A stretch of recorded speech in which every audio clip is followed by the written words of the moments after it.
The ancient forest creaks and groans around me, as if trying to warn me of imminent danger. The ground trembles under titanic steps that rapidly approach. My heart nearly stops as the creature reveals its abominable form. Hello everyone, welcome to the channel. Before we begin today's attack report, I want to ask you to subscribe to the channel. Your subscription is very important to us, so please subscribe. Also, write now in the comments which city you're watching from. We'd love to know. All of this because the sun was dipping below the tree line as I guided my beat-up Subaru along the winding forest road. The dense Vermont woods pressed in on either side, their shadows growing longer and more ominous with each passing minute. I'd been driving for hours, leaving the bustle of Boston far behind in search of solitude and a chance to clear my head. "You've arrived at your destination," my GPS chirped, startling me out of my thoughts. I pulled over onto a small gravel turnout, cut the engine, and sat there for a moment, listening to the ticking of the cooling metal and the eerie silence of the forest. "Come on, Kate," I muttered to myself. "This is what you wanted, remember? Peace and quiet." But as I stepped out of the car, a chill ran down my spine that had nothing to do with the crisp autumn air. The forest felt watchful. I shook my head, trying to dispel the unsettling feeling. I was just on edge from the long drive and too many horror movies. I grabbed my backpack and camping gear from the trunk, double-checking that I had everything I needed for a few days in the wilderness. As I shouldered my pack, the crunch of tires on gravel made me turn. A Forest Service truck pulled up beside me, and a ranger with a salt and pepper beard leaned out the window. "Evening, miss," he said, his friendly tone at odds with the concern in his eyes. "You planning on camping out here?" I nodded. "Yes, sir. Just for a few nights, is that all right?" He hesitated before answering. "It's allowed, but I'd be remiss if I didn't warn you. We've had some unusual animal activity in the area lately. A couple of hikers reported their campsites being disturbed, and we found some strange tracks." My heart rate picked up a notch. "What kind of tracks?" The ranger shook his head. "Nothing we could identify for certain. Probably just a bear, but they were bigger than we're used to seeing. You might want to consider one of the established campgrounds instead. It's safer, especially for someone camping alone." I forced a smile, trying to project more confidence than I felt. "I appreciate the warning, but I'll be fine. I'm an experienced camper, and I know how to store my food properly." He didn't look convinced, but he nodded. "All right then. Just be sure to make plenty of noise when you're moving through the woods, and keep your food and toiletries in a bear canister at least 100 yards from your campsite." He handed me a map. "Here's where you are. If you run into any trouble, there's a ranger station about 5 miles north. You got a way to call for help if you need it?" I patted my pocket where my satellite phone was tucked away. "All set. Thanks for looking out for me." As the ranger drove away, his warning echoed in my mind. I almost called out for him to wait, to tell him I'd changed my mind. But my pride won out. I'd been planning this trip for months, desperate for a break from the chaos of my life in the city. I wasn't about to let some vague animal sighting scare me off. I hiked about a mile into the woods, following a faint trail until I found a small clearing that seemed perfect for setting up camp. As I worked on pitching my tent, I couldn't shake the feeling of being watched. Every rustle of leaves, every snapping twig made me whirl around, half expecting to see glowing eyes staring back at me from the underbrush. "Get it together, Reynolds," I scolded myself. "You're letting that ranger get in your head." But as the light faded and I struggled to get a fire going, the forest seemed to press in around me. The shadows between the trees deepened, taking on strange, menacing shapes. I found myself imagining massive, lumbering forms just beyond the reach of my flashlight beam. Finally, the kindling caught, and a small, cheery flame pushed back the darkness. I let out a breath I hadn't realized I'd been holding and set about making my dinner, a glamorous feast of rehydrated camping food. As I ate, I tried to focus on the beauty of my surroundings rather than my growing unease. The stars were coming out, more brilliant than I'd ever seen them in the city. A cool breeze rustled through the trees, carrying the scent of pine and damp earth. This was why I'd come out here, I reminded myself. To reconnect with nature, to find some peace. But then, just as I was starting to relax, a twig snapped in the darkness beyond my campfire. I froze, my fork halfway to my mouth, straining my ears. For a long moment there was nothing but silence. Then I heard it. A low, rumbling sound that was neither a growl nor a grunt, but something in between. Something that made the hair on the back of my neck stand up. Hello? I called out, my voice embarrassingly shaky. Is someone there? No response. Just another snap of a branch, this time closer. Much closer. I scrambled to my feet, heart pounding. I have bear spray, I shouted into the darkness, trying to sound braver than I felt. And I'm not afraid to use it. A gust of wind swept through the clearing, causing my fire to flicker and dance. For just a moment, I could have sworn I saw a massive, shadowy figure at the edge of the firelight, but when I blinked, it was gone. With trembling hands, I doused my fire and retreated to my tent, zipping myself inside as if the thin nylon could protect me from whatever was out there. I clutched my satellite phone, debating whether to call for help, but what would I say? That I was spooked by the wind and shadows? I forced myself to take deep breaths, trying to calm my racing heart. It's nothing, I whispered to myself. Just your imagination running wild. You're safe. But as I lay there in the darkness, listening to the night sounds of the forest, I couldn't shake the feeling that something was out there. Something big. Something that didn't belong. Just before I drifted off into an uneasy sleep, I heard it. A distant, inhuman howl that made my blood run cold. It was like nothing I'd ever heard before. A sound that seemed to resonate in my very bones. In that moment, I knew I'd made a terrible mistake coming out here alone. But it was too late now. All I could do was huddle in my sleeping bag, praying for the sun to rise and chase away the terrors of the night. Little did I know, the true horror was yet to come. I don't know how long I had been asleep when the sound jolted me awake. My heart was already racing before my mind fully registered what had woken me. Heavy footsteps, circling my tent. At first I tried to rationalize it. Maybe it was a deer, or even the bear the ranger had warned me about. But as I lay there, barely breathing, I knew this was something else entirely. The footsteps were too heavy, too deliberate. Whatever was out there was massive. I reached for my flashlight, my hand trembling so badly I could barely grip it. The footsteps stopped, and for a moment the silence was deafening. Then I heard it. A low, rumbling breath, so close it was as if the creature was pressed right against the thin fabric of my tent. "Hello?" I called out, my voice barely above a whisper. "Is someone there?" No response. Just another heavy exhale, carrying with it a rank, musky odor that made my stomach churn. I fumbled with the flashlight, finally managing to turn it on. The beam cut through the darkness of the tent, and that's when I saw it. A massive shadow looming outside, far too large to be human. A whimper escaped my lips before I could stop it.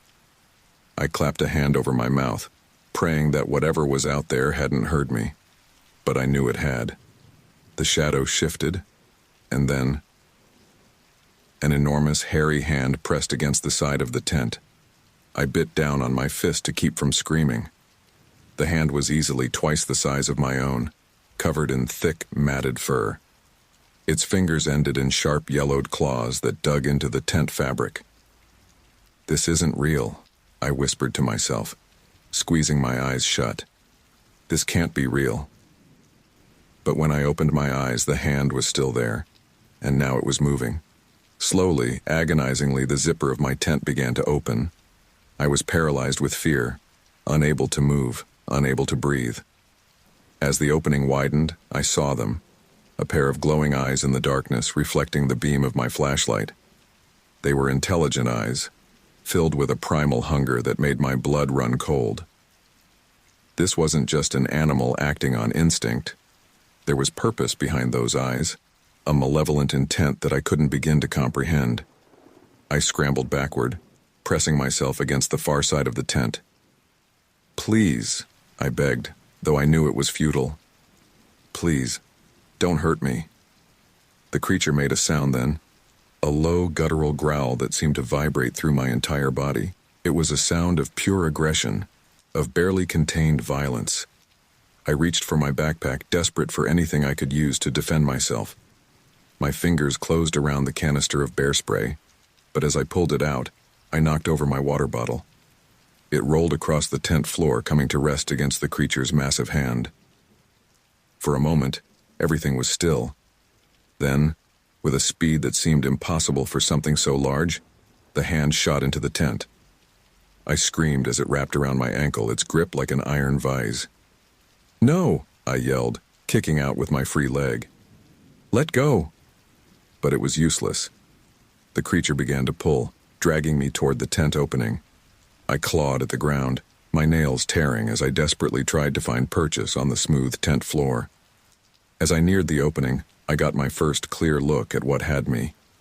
It was like something out of a nightmare, a massive ape-like creature covered in thick, dark fur.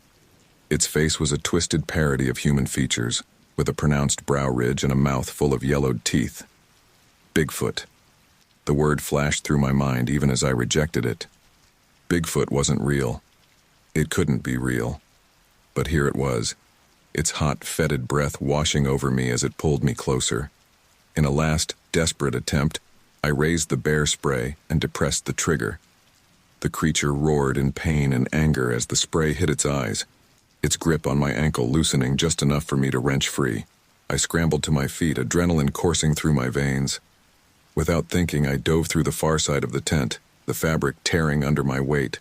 I hit the ground hard, the impact knocking the wind out of me, but I didn't stop. I couldn't stop. I ran blindly into the forest, branches whipping at my face, roots threatening to trip me with every step. Behind me, I could hear the creature crashing through the underbrush, its enraged roars echoing through the trees. I had no idea where I was going. All I knew was that I had to get away. My lungs burned, my legs ached, but the sound of pursuit drove me onward. Suddenly the trees thinned, and I found myself in a small clearing. The full moon cast an eerie light over the scene, and for a moment I thought I might have lost my pursuer. Then I saw it. The creature's hulking silhouette appeared at the edge of the clearing, its massive form outlined against the moonlight. It stood easily 8 feet tall, its shoulders impossibly broad. As it turned its head toward me, its eyes caught the moonlight, glowing with an otherworldly intensity. "This can't be happening," I whispered, my voice hoarse with terror. The creature took a step forward, and I knew I had to move. I turned and ran, pushing myself harder than I ever had before. Every muscle screamed in protest, but the alternative was unthinkable. I could hear it behind me, getting closer with each passing second. Its footsteps shook the ground, the sound of breaking branches and its heavy breathing filling my ears. I risked a glance over my shoulder and immediately wished I hadn't. The creature was right there, so close I could see the saliva dripping from its open mouth. As I watched in horror, it reached out, its long fingers stretching toward me. I felt them brush against my back, the sharp claws tearing through my shirt and grazing my skin. A scream tore from my throat, equal parts pain and terror. In that moment of panic, I didn't see the thicket of thorny bushes until it was too late. I plunged into them head first, the sharp thorns tearing at my skin. But I didn't stop. I couldn't stop. I burrowed deeper into the thicket, ignoring the pain as the thorns raked across my face and arms. Behind me, I could hear the creature thrashing at the edge of the bushes, its roars of frustration filling the night air. I pressed myself as low to the ground as I could, trying to make myself as small as possible. My heart was pounding so hard I was sure the creature would hear it. I held my breath, praying that the thorny barrier would be enough to keep it at bay. For what felt like an eternity, I lay there listening to the creature's heavy breathing and occasional growls. Then slowly, the sounds began to fade. Was it leaving? Had I actually managed to escape? I didn't dare move. I didn't even dare to hope. I remained frozen in place, every muscle tense, ready to bolt at the slightest sound. As the first light of dawn began to filter through the trees, I finally allowed myself to believe that maybe, just maybe, I had survived the night. But as I shifted slightly, Trying to ease the cramps in my muscles, I heard it, a twig snapping nearby. My blood ran cold as I realized the truth. The creature hadn't left. It had been waiting, biding its time. And now, as I lay trapped in the thorny thicket, I knew with terrifying certainty that my ordeal was far from over. The snapping twig was like a starting gun. In an instant, I burst out of the thorny thicket, ignoring the searing pain as branches tore at my skin. I had no plan, no direction, just a primal need to run, to escape the horror that pursued me. The forest was a blur of shadows and muted colors in the pre-dawn light. I crashed through the underbrush, my breath coming in ragged gasps. Behind me, I heard the unmistakable sound of the creature giving chase, branches snapping like twigs under its massive weight, its guttural roars shaking the very air around me. "Help!" I screamed, though I knew it was futile. There was no one out here, no one to hear my desperate cries. "Somebody please help me!" My voice echoed through the trees, quickly swallowed by the sounds of pursuit. I risked a glance over my shoulder and immediately regretted it. The beast was closer than I'd thought, its enormous form barreling through the forest with terrifying speed. In that brief moment, our eyes met, and I saw nothing but raw, animalistic hunger in its gaze. I turned back, pushing myself to run faster. My legs burned, my lungs felt like they were on fire, but I didn't dare slow down. Every snap of a twig, every rustle of leaves behind me sent a fresh surge of adrenaline coursing through my veins. "This can't be happening," I gasped between breaths. "This can't be real." But the pain in my body, the terror gripping my heart, it was all too real. This was no nightmare I could wake up from. This was happening, and if I didn't find a way to escape, I was going to die out here. I burst through a line of trees into a small clearing, momentarily disoriented by the sudden open space. The eastern sky was lightening, casting long shadows across the ground. For a split second, I allowed myself to hope. Maybe in the growing light the creature would retreat. Maybe.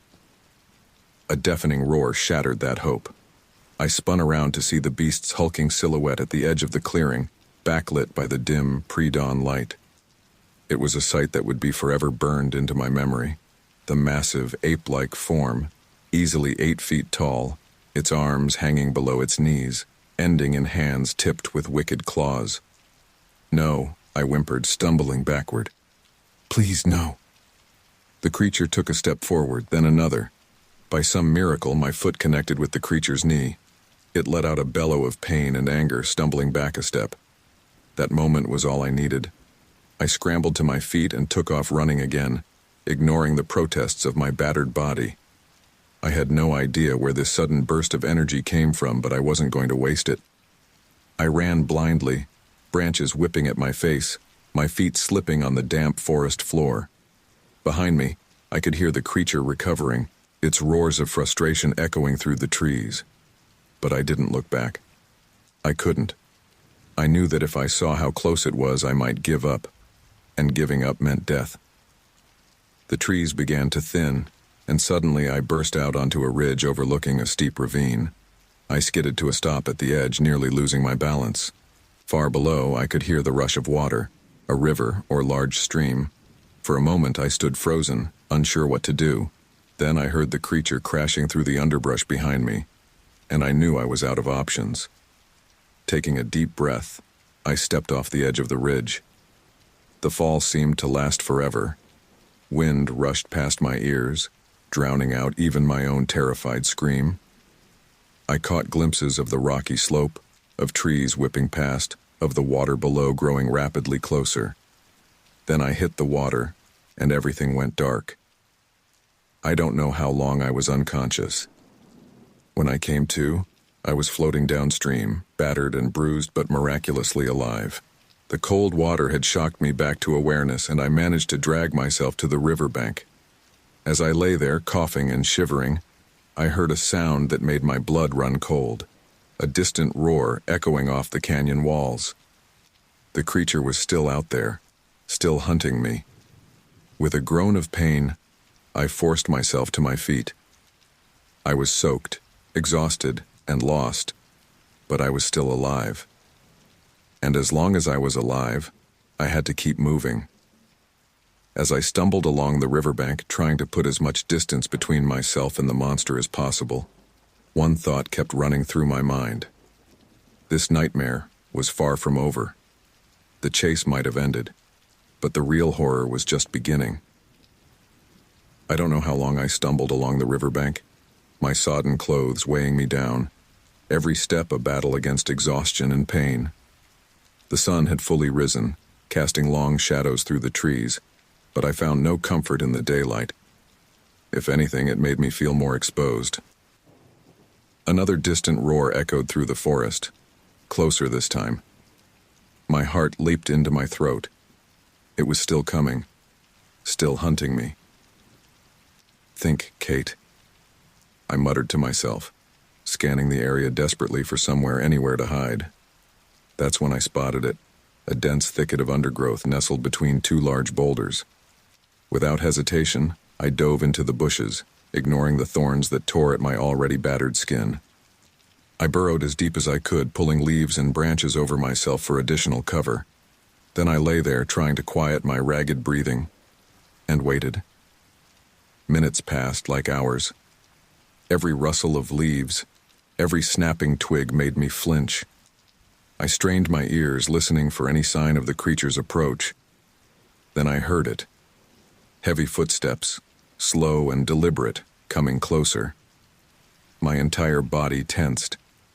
I held my breath, praying that my makeshift camouflage would be enough. The footsteps stopped alarmingly close to my hiding spot. I could hear the creature's heavy breathing, smell its rank, musky odor. It was right there, mere feet away from where I lay.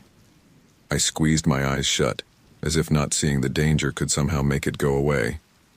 But I couldn't block out the sounds, the snuffling as it scented the air, the low rumble in its chest that wasn't quite a growl.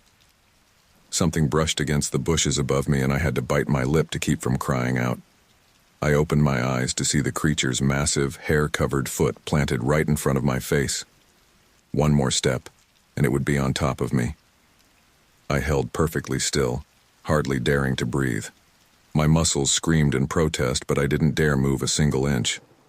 The foot shifted, and for a heart-stopping moment, I thought it had spotted me. But then it moved away, taking a few steps in another direction. I allowed myself to breathe again, shallow and silent. The relief was short-lived. Suddenly, the bushes above me parted, and I found myself staring up at the creature's terrifying face. Time seemed to stand still as our eyes met. Its face was a nightmarish blend of ape and human features, with a heavy brow ridge shadowing deep-set eyes that glowed with an unnatural intelligence. Its mouth was slightly open, revealing yellowed teeth capable of tearing me apart. In that moment, I knew with absolute certainty that this was no man in a suit, no misidentified bear. This was something else entirely, something that shouldn't exist but undeniably did. A low, guttural growl rumbled from the creature's chest, and I knew it had found me. "Please," I whimpered, though I knew it was futile. This wasn't a being capable of mercy or understanding. This was a predator, and I was its prey. The creature's hand, massive and covered in coarse hair, reached down towards me. I could see its yellowed claws, wickedly sharp and caked with dirt. This was it. This was how I was going to die. But some primal instinct for survival kicked in at the last second. Just as its fingers were about to close around me, I rolled to the side, out from under the bushes. I scrambled to my feet, ignoring the screaming protests of my battered body, and ran. I had no plan, no destination in mind. All I knew was that I had to get away. Behind me, I heard the creature's roar of frustration, followed by the sound of it crashing through the underbrush in pursuit. It was faster than me, stronger than me. But I had one advantage. My smaller size allowed me to weave through the dense forest more easily. I darted between trees, ducked under low-hanging branches, and leaped over fallen logs. Every muscle in my body burned with exertion, but I pushed on. I could hear the creature behind me getting closer with each passing second. Suddenly, the ground beneath my feet gave way, I found myself tumbling down a steep, leaf-covered slope. I rolled and bounced, unable to stop my descent, branches and rocks battering me as I fell. I came to a stop at the bottom, dazed and gasping for breath. For a moment, I lay there, too stunned to move. Then I heard it, the creature's heavy breathing from somewhere above. Panic gave me strength I didn't know I had. I crawled into the hollow of a nearby fallen tree, pressing myself as far back as I could. It wasn't much of a hiding place, but it was all I had. I lay there, my heart pounding so hard I was sure the creature would hear it. I could hear it moving around above, its footsteps sending small avalanches of leaves and pebbles down the slope. Then, silence. Had it given up? Had I finally lost it? A shadow fell across the opening of my hiding place, and I knew I hadn't been that lucky. I looked up to see the creature's face peering into the hollow, its eyes gleaming with predatory intent. A scream built in my throat, but before I could release it, the creature's hand shot into the hollow. I felt its fingers close around my ankle, its grip like an iron vise. "No!" I screamed, kicking out with my free leg. "Let go!" But it was useless.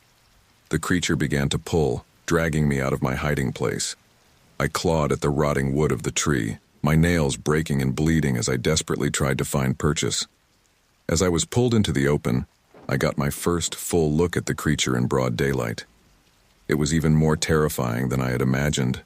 Over 8 feet tall, covered in thick matted fur with muscles rippling under its skin as it effortlessly held me aloft. I dangled there, held up by my ankle, face to face with a monster I had always believed was just a legend. Its hot, fetid breath washed over me as it opened its mouth, revealing rows of yellowed teeth.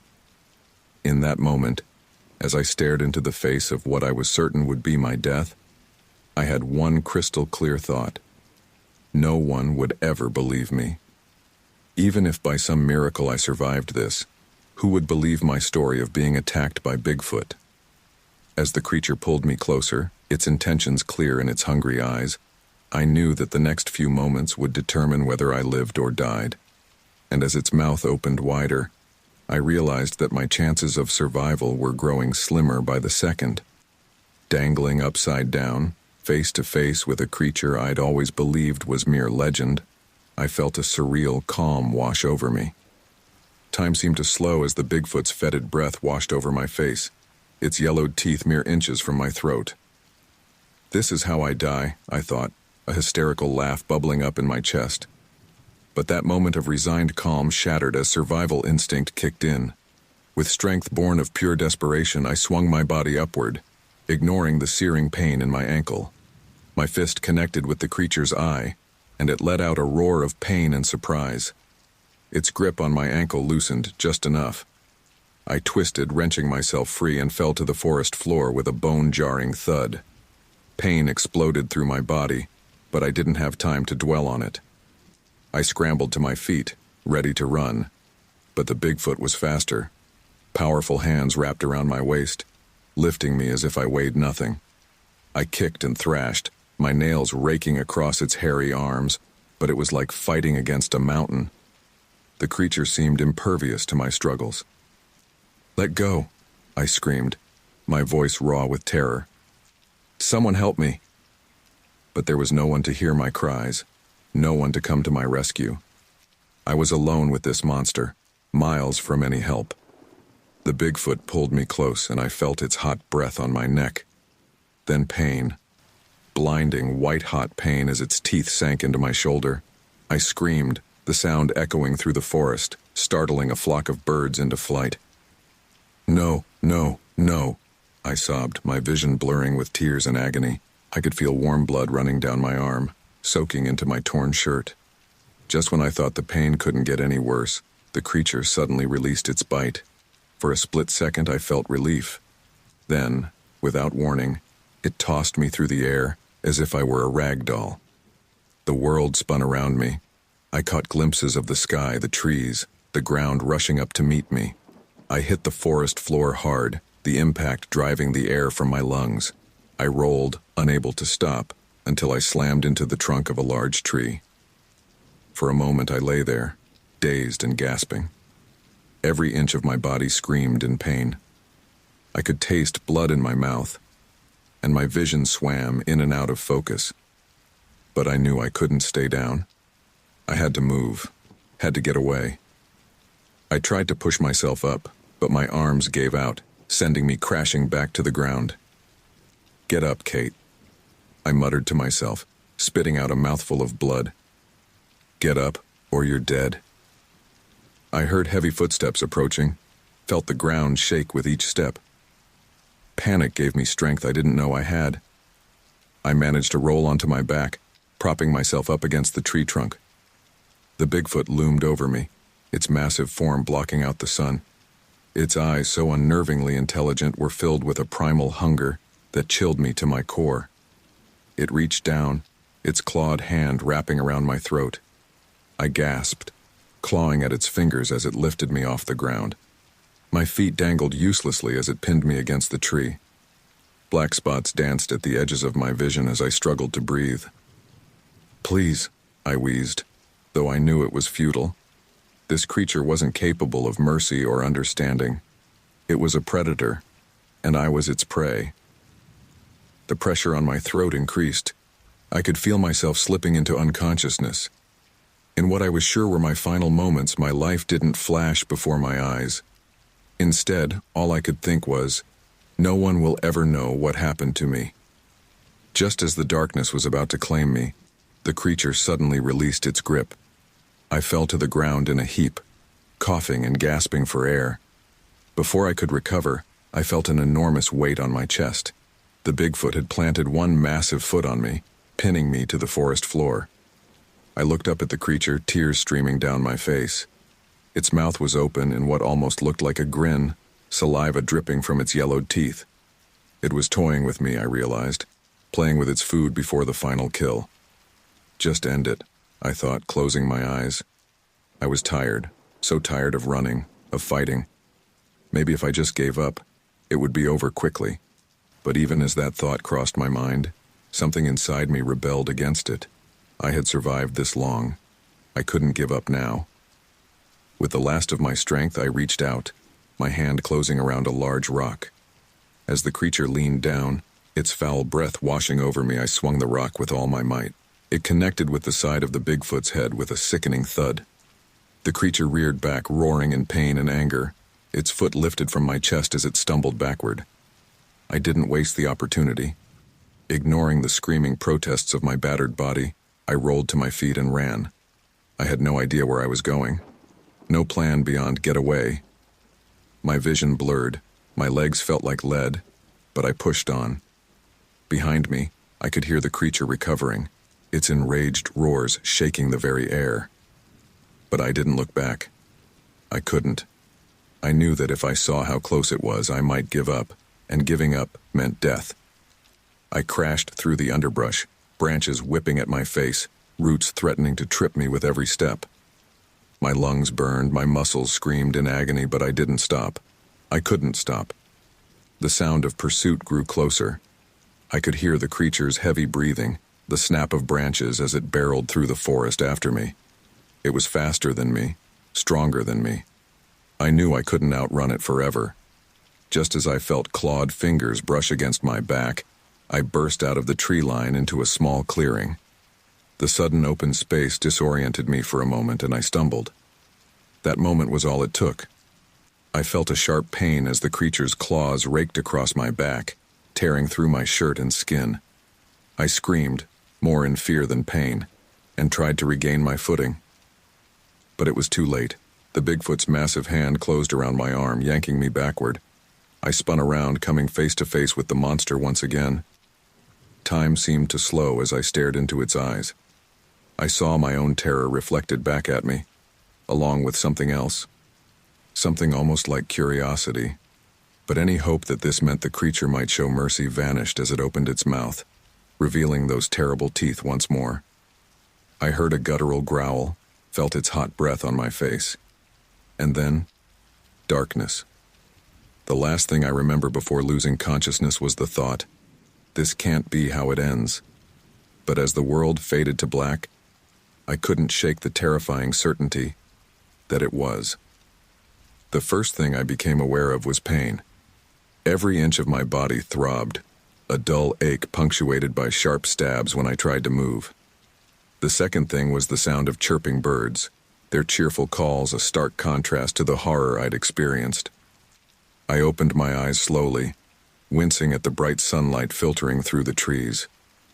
For a moment, I lay there, disoriented and confused. Where was I? What had happened? Then it all came rushing back. The chase, the attack, the terrifying face of the creature that shouldn't exist. Bigfoot. The word echoed in my mind, sending a fresh wave of panic through me. I bolted upright, ignoring the screaming protests of my battered body, and frantically scanned my surroundings. But there was no sign of the monster. I was alone in a small clearing, miles from where I'd set up camp. How? I muttered, my voice hoarse and barely above a whisper. How had I gotten here? The last thing I remembered was staring into the creature's eyes, certain I was about to die. I looked down at myself, taking stock of my injuries. My clothes were torn and bloodied, caked with dirt and leaves. Deep scratches ran along my arms and legs, and I could feel a throbbing pain in my shoulder where the creature had bitten me. Gingerly, I touched the wound, wincing at the tenderness. It needed medical attention, that much was clear. But how could I explain this to a doctor? Who would believe me? I struggled to my feet, swaying as a wave of dizziness washed over me. How long had I been unconscious? Hours? Days? I had no way of knowing. Hello? I called out, my voice weak and shaky. Is anyone there? Only the chirping of birds answered me. I was alone, lost in the wilderness with no idea which direction would lead me to safety. Panic started to set in. I had no food, no water, no supplies of any kind. My satellite phone was long gone, probably lost during the chase. If I didn't find help soon. No, I couldn't think like that. I'd survived the impossible. I wasn't going to give up now. I picked a direction at random and started walking, each step a battle against pain and exhaustion. As I moved, I tried to piece together what had happened. How had I escaped? Had the creature simply lost interest and left me for dead? Or had something scared it off? The not knowing was almost as terrifying as the attack itself. Was it still out there, hunting me? I found myself jumping at every snapping twig, every rustle of leaves. I don't know how long I walked. Time seemed to blur, each painful step blending into the next. The forest around me started to thin, and I allowed myself to hope that I might be nearing civilization. Then, through the trees, I saw it. A road. The sight of that strip of asphalt, so mundane and yet so beautiful, brought tears to my eyes. Thank God, I whispered, stumbling towards it. As I broke through the tree line onto the shoulder of the road, I heard the most beautiful sound in the world. A car engine. I turned to see a pickup truck approaching, and I waved my arms frantically, not caring how I must look. The truck slowed to a stop, and an older man leaned out the window, his eyes widening as he took in my appearance. "Good Lord, miss, what happened to you?" he asked, his voice thick with concern. I opened my mouth to explain, but how could I? How could I possibly make him understand what I'd been through? I was attacked, I managed to say, my voice cracking. In the woods. Please, I need help. The man didn't hesitate. He jumped out of his truck and hurried over to me. "Come on, let's get you to a hospital. You look like you've been through hell." As he helped me into the passenger seat, I couldn't help but laugh, a slightly hysterical sound. "You have no idea," I muttered. The drive to the nearest town was a blur. The man, Bob, he'd said his name was, kept glancing at me worriedly, asking questions I couldn't bring myself to answer. How could I explain that I'd been attacked by a creature that wasn't supposed to exist? When we pulled up to the small local hospital, a wave of relief washed over me. I was safe. I'd made it. But as nurses rushed out with a wheelchair, peppering me with questions about what had happened, I realized my ordeal was far from over. How could I explain my injuries? Who would believe the truth? "Ma'am, can you tell us what happened?" a doctor asked as they wheeled me into the emergency room. I took a deep breath, wincing at the pain in my ribs. "I was camping," I began, deciding to stick as close to the truth as I could. Something attacked me in the woods." "What kind of animal was it?" the doctor pressed, examining the bite mark on my shoulder. I hesitated. I'm not sure. It was big, really big." The doctor exchanged a glance with a nurse. "Could it have been a bear?" "A bear." Of course they would assume that. It was the logical explanation, wasn't it? But I knew the truth. I'd seen those intelligent eyes, felt those massive hands that were too human-like to be a bear's paws. But who would believe me? "Maybe," I said, finally looking away. It all happened so fast. As they began treating my wounds, I could hear them murmuring among themselves. Words like shock and trauma floated around me. They thought I was confused, that my mind was playing tricks on me, and maybe that would have been easier to believe. But I knew what I'd seen. I knew what had attacked me. As I lay there, letting the doctors and nurses patch me up, I couldn't shake the feeling that this was just the beginning. I'd survived, yes, but at what cost? The memory of those terrifying hours in the forest would haunt me forever. And somewhere out there, in the depths of the Vermont wilderness, I knew the creature was still roaming free. Would anyone ever believe me? Or was I doomed to carry this secret alone? As exhaustion finally overtook me and I drifted off into a fitful sleep, one thought echoed in my mind. My life would never be the same again. I woke up to the steady beep of a heart monitor and the antiseptic smell of a hospital room. For a blissful moment, I thought it had all been a nightmare. But as I tried to sit up, pain shot through my body, a stark reminder that the horror I'd experienced was all too real. A nurse bustled in, her cheerful demeanor at odds with my grim mood. "Oh good, you're awake. How are you feeling, Ms. Reynolds?" I managed a weak smile. "Like I've been hit by a truck." She chuckled, checking my vitals. "Well, considering what you've been through, that's not surprising. The doctor will be in shortly to discuss your injuries." As she left, I steeled myself for what was to come. How could I possibly explain what had happened to me? True to her word, a doctor entered a few minutes later, clipboard in hand. "Ms. Reynolds, I'm Dr. Simmons. You've had quite an ordeal." I nodded, my throat tight. He consulted his notes. "You have multiple lacerations, bruising, a dislocated shoulder, and a rather severe bite wound. Can you tell me what happened?" I took a deep breath. This was it. "I was camping in the woods," I began, my voice shaky. Something attacked me." Dr. Simmons looked up, his expression neutral. "Can you describe the animal?" I hesitated. How could I describe something that wasn't supposed to exist? "It was big," I said finally. "Bigger than a bear. It walked on two legs and it had hands." The doctor's eyebrows rose. "Hands?" "I know how it sounds," I said quickly, feeling my face flush. "But I know what I saw. It wasn't a bear or a wolf or anything I've ever seen before. It looked like..."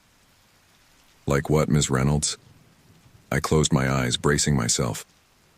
"Like Bigfoot." The silence that followed was deafening. When I opened my eyes, Dr. Simmons was looking at me with a mixture of concern and skepticism. "Ms. Reynolds," he said gently, "you've been through a traumatic experience. It's not uncommon for the mind to create false memories or misinterpret events in times of extreme stress." "I'm not crazy," I insisted, my voice rising. "I know what I saw. It was real." He held up a placating hand. "No one's saying you're crazy, but consider the possibility that in your fear and confusion, your mind might have embellished the details."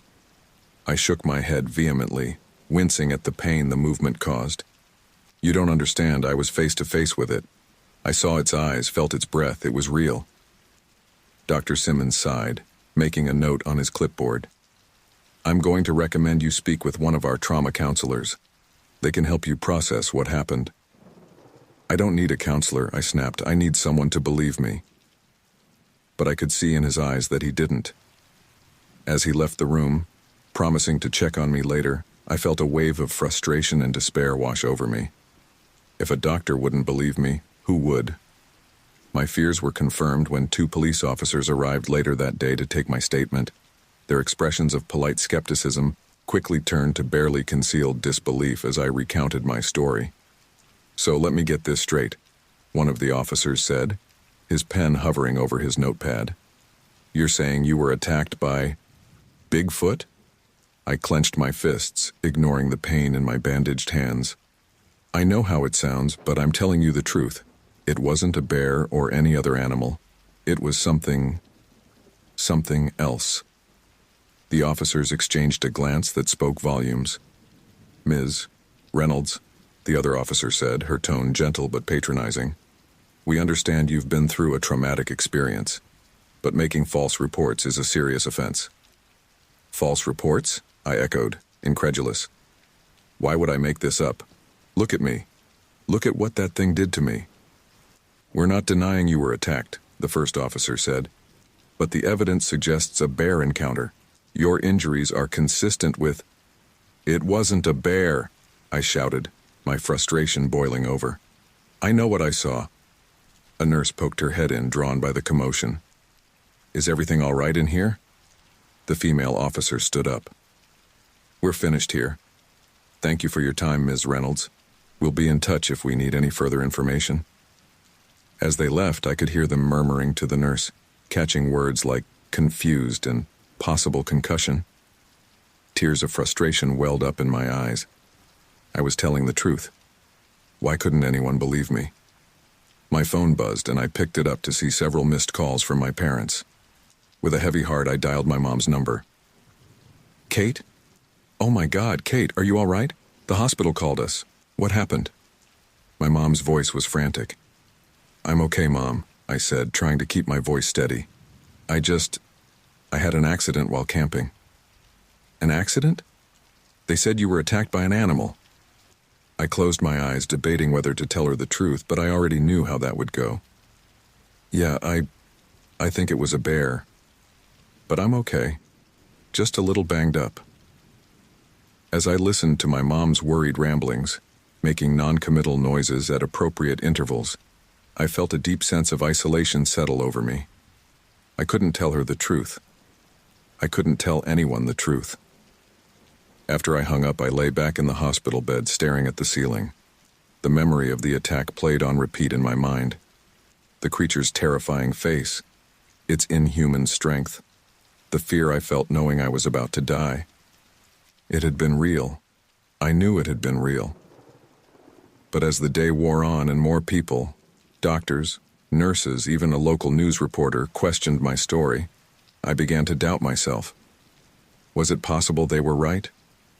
Had my mind conjured up this impossible creature as a way to cope with the trauma? No. I shook my head, wincing at the movement. I knew what I had seen. I had the injuries to prove it, but without any concrete evidence, without any way to prove that Bigfoot was real, who would ever believe me? As night fell and the hospital quieted, I was left alone with my thoughts and the terrifying memories of my encounter. I knew that even though I had escaped with my life, this ordeal was far from over.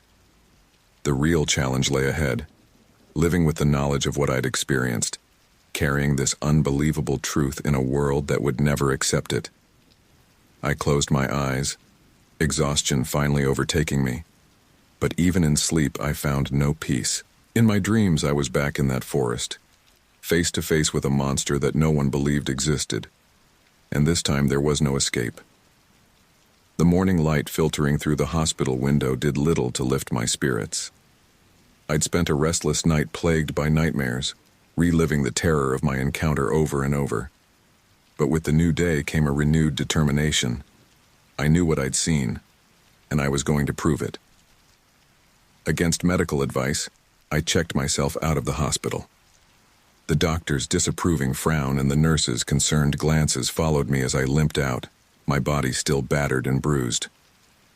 "Ms. Reynolds," Dr. Simmons called after me, "I really must insist you stay for further observation. Your injuries—" I cut him off, my voice firm despite the pain that radiated through me with every movement. "I appreciate your concern, doctor, but I need to go. I need to find proof." He sighed, shaking his head. "Proof of what exactly?"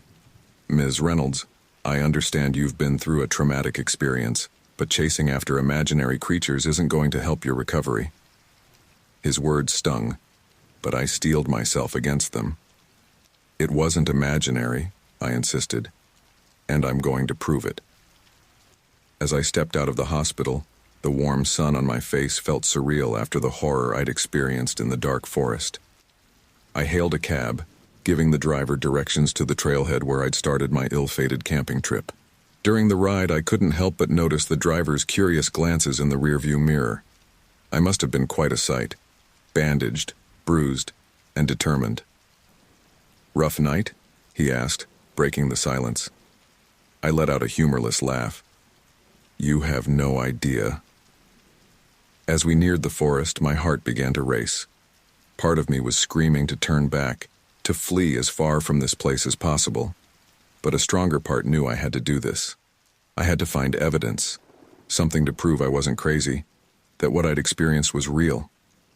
The cab dropped me off at the trailhead, and I stood there for a moment, staring into the trees. The forest looked so peaceful, so ordinary in the daylight. It was hard to believe that somewhere in its depths lurked a creature out of legend. My hands shook as I retraced my steps into the woods. Every snapping twig, every rustle of leaves made me flinch. But I pressed on, searching for any sign of my encounter. Hours passed as I scoured the area where I thought I had set up camp. But to my dismay, I found nothing out of the ordinary. No giant footprints, no tufts of mysterious fur, not even any sign of a struggle. It was as if the entire terrifying ordeal had never happened. "This can't be right," I muttered to myself, frustration building. It was here. I know it was here. I pushed deeper into the forest, ignoring the protests of my injured body. The terrain became familiar. Here was the clearing where I'd first seen the creature's silhouette. There was the ridge I'd tumbled down in my desperate escape. But everywhere I looked, nature had erased any evidence of the horror that had unfolded. Recent rain had washed away any tracks or blood trails. The underbrush had already begun to spring back from where it had been trampled.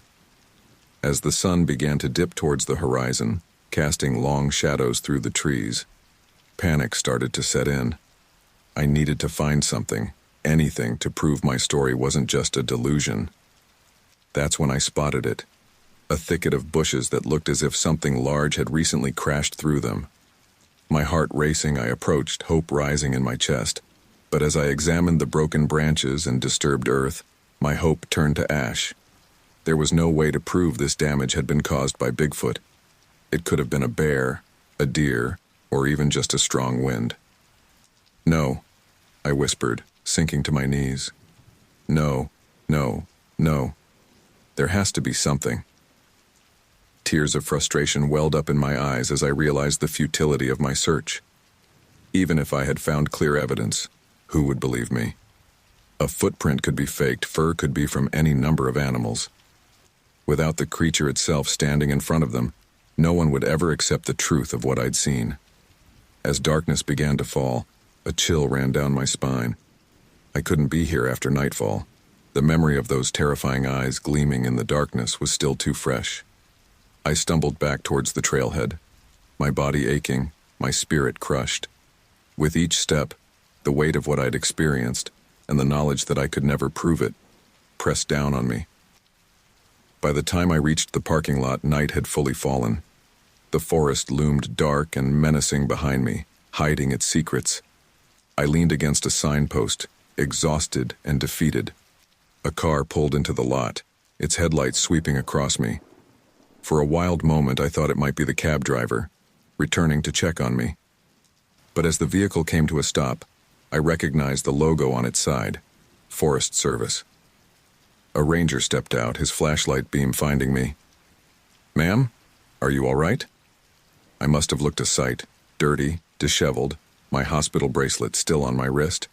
I opened my mouth to explain, but what could I say? The ranger approached cautiously. "You're not planning on camping out here, are you? It's not safe to be in these woods alone at night." A hysterical laugh bubbled up in my throat.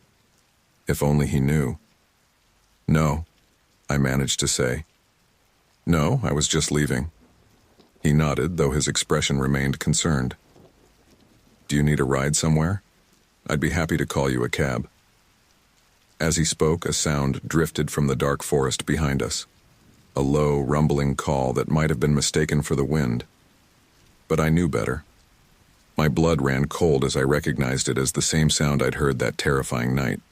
The ranger didn't seem to notice, still looking at me expectantly, but I couldn't tear my eyes away from the tree line, half expecting to see a massive, shadowy figure emerge. "Ma'am?" the ranger prompted. "Are you sure you're all right?" I turned back to him, my heart pounding. For a moment I considered telling him everything, about the attack, about what was lurking in these woods, but the words died in my throat. He wouldn't believe me. No one would. "I'm fine," I said finally, my voice barely above a whisper. But I think I will take that ride if you don't mind." As the ranger called for a cab, I cast one last glance at the dark forest. I knew the truth now. Bigfoot was real, and it was out there. But I also knew that this truth was mine alone to bear. Without evidence, without proof, my incredible story would remain just that. A story. The cab arrived, and as I climbed in, I made a silent vow. I would never set foot in these woods again. But I would also never forget what I'd experienced here. The memory of those terrifying hours would stay with me forever, a secret truth in a world of disbelief. As the cab pulled away, carrying me back to the safety of civilization, I couldn't shake the feeling that somewhere in the dark forest behind us, a pair of intelligent, inhuman eyes was watching me go. The cab dropped me off at a small motel on the outskirts of town. I couldn't face going home yet, couldn't bear the thought of trying to explain my battered appearance and wild story to my family and friends. As I checked in, the clerk's eyes widened at my disheveled state, but he didn't ask questions. I was grateful for that small mercy. Once in my room, I collapsed onto the bed, every muscle in my body screaming in protest. The events of the past 2 days played on repeat in my mind, a horror movie I couldn't shut off. I knew I should rest, should try to sleep. But every time I closed my eyes, I saw that creature's face, felt its hot breath on my skin. As night fell, the shadows in the room seemed to deepen, taking on menacing shapes. Every creak of the old building, every distant sound from outside made me flinch.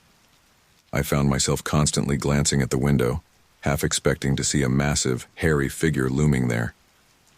"Get a grip, Kate," I muttered to myself, running a shaky hand through my tangled hair. "You're safe now. It can't get you here." But even as I said the words, I knew they weren't true. The creature, Bigfoot, my mind whispered, was still out there. And who knew how far its territory extended? I turned on the TV, desperate for some noise to drown out my thoughts. A local news channel flickered to life, and I froze as I heard the anchor's words. Reports of unusual animal activity in the Green Mountain National Forest. Local authorities advise campers and hikers to exercise caution. My heart began to race. I turned up the volume, leaning forward intently. While officials believe the disturbances are likely due to bear activity, some locals are claiming to have seen a much larger creature in the woods. These reports remain unconfirmed. "It's real," I whispered, a mix of vindication and terror washing over me. "It's really out there." As if in response to my words, a distant howl echoed from somewhere outside. It was faint, barely audible over the TV, but I recognized it immediately. It was the same bone-chilling sound I'd heard in the forest. I leapt to my feet, ignoring the pain that shot through my battered body. My hands shook as I drew the curtains closed. though I knew they would provide little protection if the creature decided to come for me. "This isn't happening," I said, my voice rising in panic. "It can't be here. It can't—" But another howl cut through the night, closer this time. Close enough that I was sure it wasn't just my imagination. I grabbed my phone, my finger hovering over the emergency call button. But what would I say? That Bigfoot was coming for me? They'd think I was crazy. Hell, maybe I was crazy. A sharp crack from outside made me jump. It sounded like a branch breaking under a heavy weight. My breath came in short, panicked gasps as I pressed my ear to the door, straining to hear any sound of approach. For a long moment, there was nothing but silence. Then a low, rumbling growl that seemed to vibrate through the very walls of the motel. "No," I whimpered, backing away from the door. "No, please, no." I looked around frantically for a weapon, anything I could use to defend myself. My eyes fell on a heavy lamp on the bedside table. It wasn't much, but it was better than nothing. As I unplugged the lamp, wrapping the cord around my hand for a better grip, a shadow passed by the window. Something large, something that walked on two legs. I held my breath. The lamp clutched to my chest like a lifeline. The shadow paused, and for a heart-stopping moment I was sure it was going to break through the window. But then it moved on, and I heard heavy footsteps receding into the distance. I stood there, frozen, for what felt like hours. My arms ached from gripping the lamp so tightly, but I couldn't bring myself to put it down. What if the creature came back? What if it was just waiting for me to let my guard down? As the first light of dawn began to filter through the curtains, I finally allowed myself to relax slightly. I set the lamp down, my hands shaking so badly I nearly dropped it. I stumbled to the bathroom, splashing cold water on my face. The person staring back at me from the mirror was a stranger, pale, wild-eyed, with dark circles under her eyes and a haunted expression. "You're safe," I told my reflection, trying to convince myself. "It's gone. You're safe now." But even as I said the words, I knew they weren't true. The creature was still out there, and somehow it had found me. Had it followed my scent? Had it been hunting me all along? I couldn't stay here. I had to leave, had to get as far away from these woods as possible. With trembling hands, I packed my few belongings and checked out of the motel. The morning sun did little to dispel the chill that had settled deep in my bones. As I waited for a cab to take me to the bus station, I couldn't shake the feeling of being watched. Every rustle of leaves, every shadow, seemed to hide a lurking threat. The cab arrived, and as I climbed in, I cast one last glance at the tree line behind the motel. For a moment, I could have sworn I saw movement, a flash of dark fur among the trees. But when I blinked, it was gone. "Where to, miss?" the driver asked, eyeing me curiously in the rearview mirror. "The bus station," I said, my voice hoarse. "And please, hurry." As we pulled away, I felt a momentary sense of relief. I was leaving this place, putting distance between myself and the horrors I'd experienced. But as the cab sped down the winding forest road, a chill ran down my spine. In my mind's eye, I could see the creature loping through the woods, parallel to the road, following, hunting. I knew then that no matter how far I ran, the memory of what I'd seen, what I'd experienced, would stay with me forever. And somewhere out there, in the depths of the forest, the creature that had nearly killed me was still roaming free. The truth of its existence was a burden I would have to bear alone, a secret that no one would believe but that I could never forget. As the trees blurred past the window, I closed my eyes, trying to fight back the rising tide of fear and despair. I was leaving, yes. But would I ever truly escape? The bus station was a flurry of activity as I arrived, people rushing to and fro with their luggage and lives in tow. But to me, it all seemed to move in slow motion. Every face I saw, every voice I heard felt distant and unreal compared to the vivid horror of my memories. I approached the ticket counter, my hands shaking as I pulled out my wallet. "One ticket to Boston, please," I said, my voice barely above a whisper. The clerk looked up, her eyes widening slightly as she took in my disheveled appearance. "Are you all right, miss?" she asked, concern evident in her voice. I forced a smile, knowing how I must look, bruised, bandaged, and wild-eyed. "I'm fine," I lied. Just ready to go home." As I waited for my bus, I couldn't shake the feeling of being watched. Every shadow seemed to hide a lurking threat. Every unexpected sound made me flinch. I found myself constantly scanning the tree line visible beyond the parking lot, half expecting to see a massive, hairy figure emerge at any moment. "Get a grip, Kate," I muttered to myself, earning a concerned glance from a nearby traveler. "You're safe now. It can't get you here."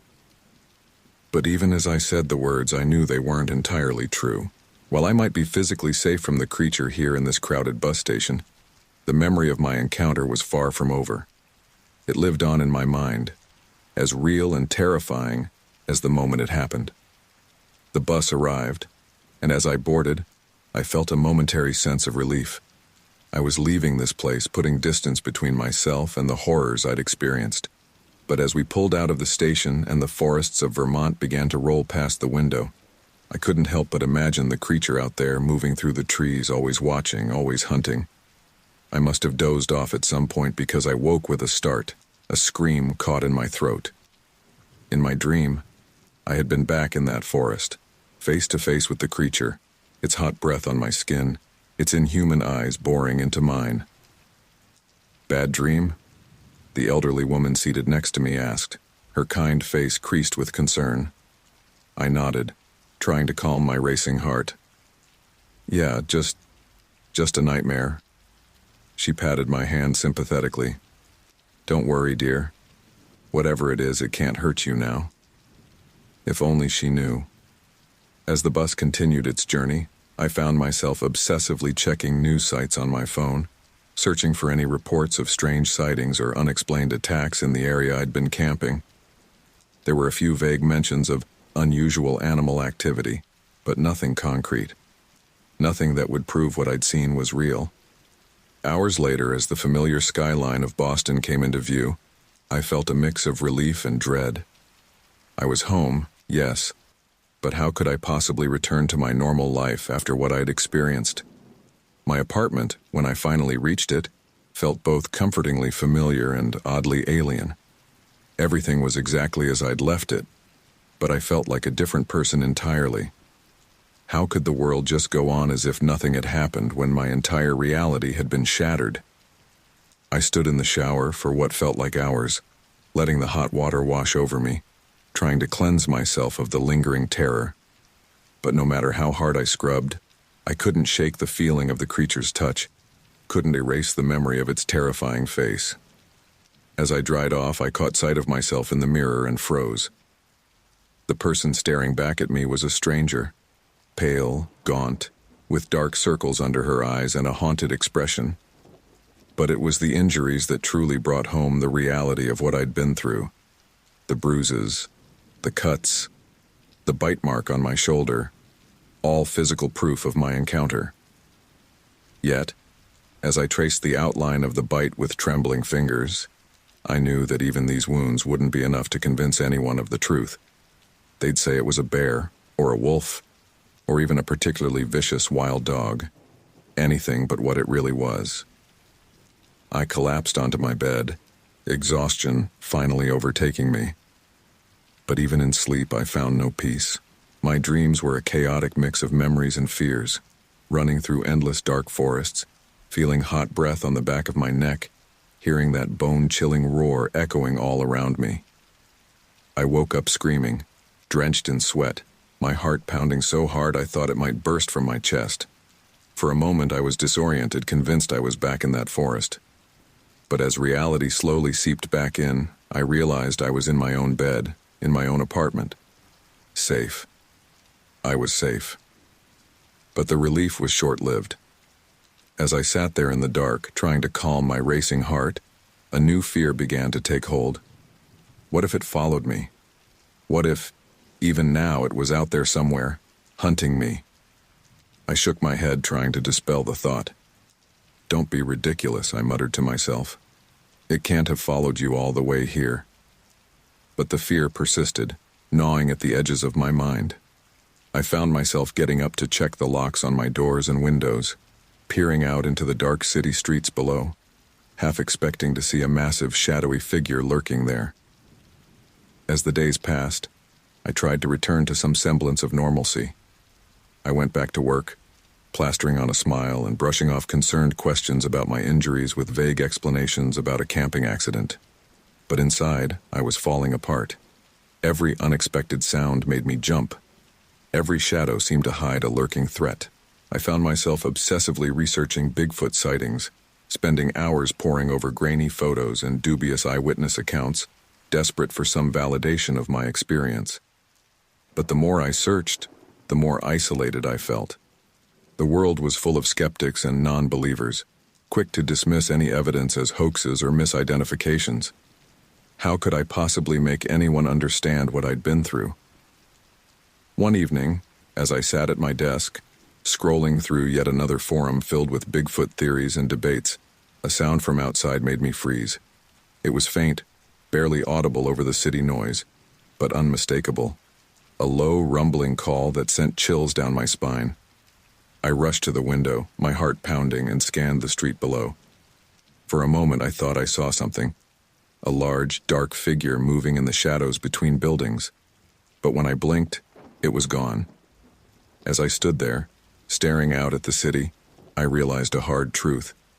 Whether the creature was really out there or not, whether it was hunting me or simply a figment of my traumatized imagination, didn't matter. The fear, the memory of what I'd experienced, would always be with me. I was safe from the physical threat, yes, but the real battle was just beginning. The battle to reclaim my life, to find a way to live with the knowledge of what I'd seen, what I'd survived. As I turned away from the window, my gaze fell on my reflection in the mirror. The woman looking back at me was changed, hardened by her experience but also strengthened by it. I had survived something impossible, something terrifying beyond belief. And while the world might never believe my story, while I might never have proof of what I'd encountered in those dark Vermont woods, I knew the truth. And that truth, as isolating and terrifying as it was also a testament to my strength, my will to survive. The memory of those glowing eyes, that terrifying roar, would haunt me forever. But I was determined not to let it define me. I had escaped with my life, and now it was time to learn how to live again. As I crawled into bed that night, I made a silent vow to myself. I would never forget what happened, never doubt the reality of my experience. But I would also not let the fear consume me. I had survived Bigfoot's attack. Now, I had to survive its memory. With that thought, I closed my eyes, bracing myself for the nightmares I knew would come. But for the first time since my ordeal, I felt a glimmer of hope. I had survived the impossible once. I could do it again. The creature might still be out there, roaming the dark forests of the world. But I was here, alive and determined to reclaim my life. And that, I realized, was its own kind of victory. The winding mountain road seemed to stretch endlessly before me as I guided my old pickup truck deeper into the Idaho wilderness. My name's Tom Wilson, and I'd been planning this solo camping trip for months, eager to escape the chaos of city life and reconnect with nature. Little did I know that this journey would change my life forever, leaving me with scars both physical and mental that I'll carry to my grave.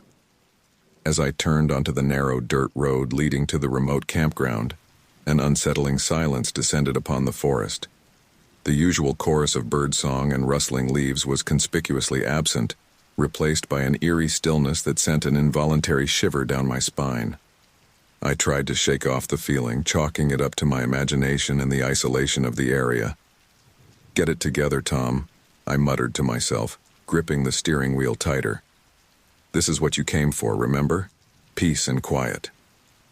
The truck's tires crunched over gravel as I pulled into the small clearing that served as the campground.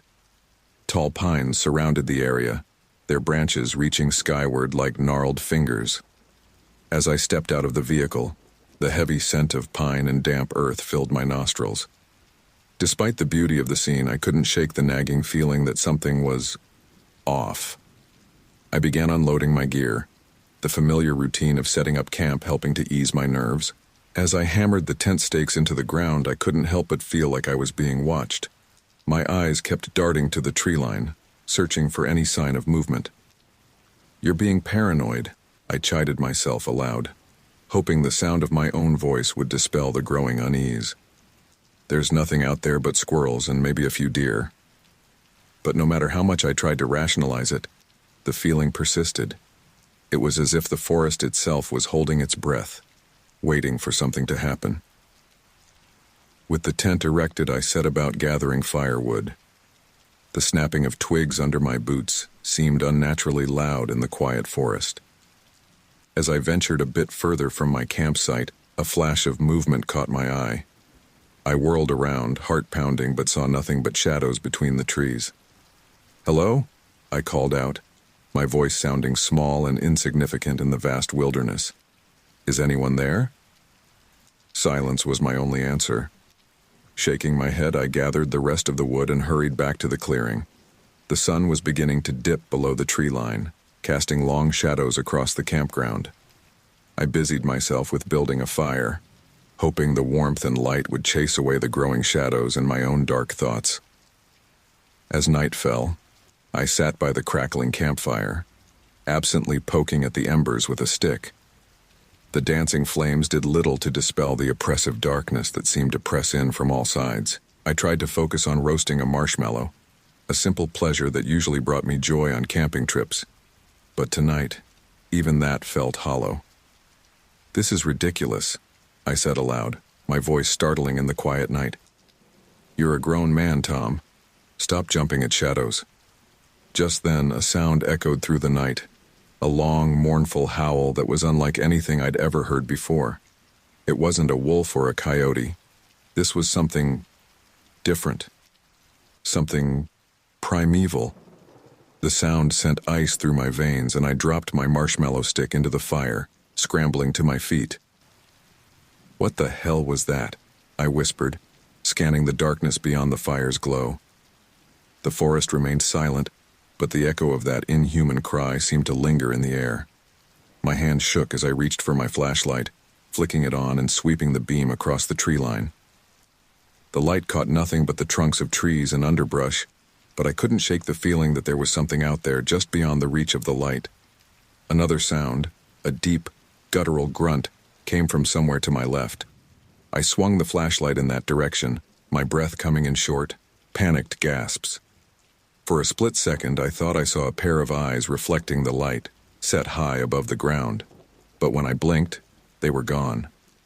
"Okay, that's it," I said, my voice trembling. "Time for bed. Everything will look better in the morning." I quickly doused the fire, not wanting to leave it burning unattended. As the flames died down, the darkness seemed to close in around me. I practically ran to my tent, zipping it up behind me with shaking hands. Inside the thin nylon walls, I felt painfully exposed and vulnerable. Lying in my sleeping bag, every sound outside seemed amplified. The rustle of leaves became the footsteps of some unseen predator. The creak of a branch transformed into the growl of a monster.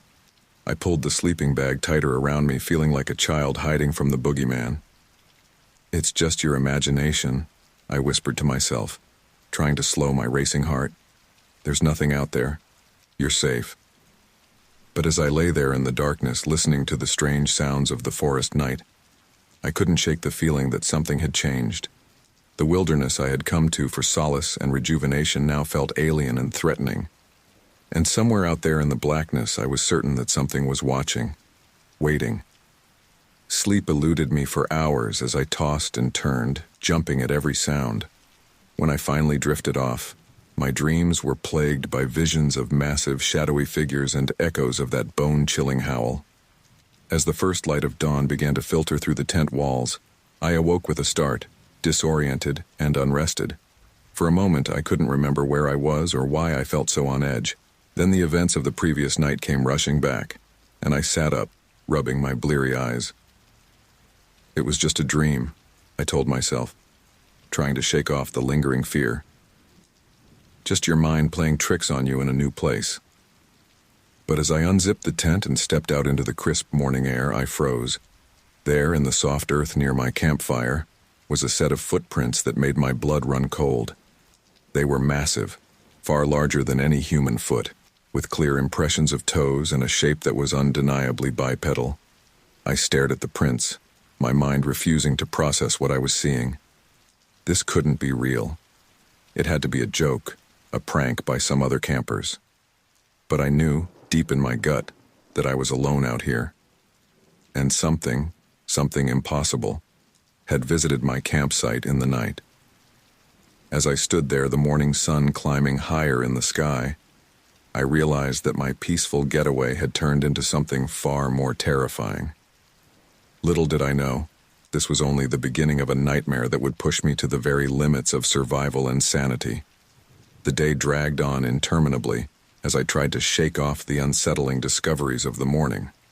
Those massive footprints haunted my thoughts, their impossible size and shape defying any rational explanation.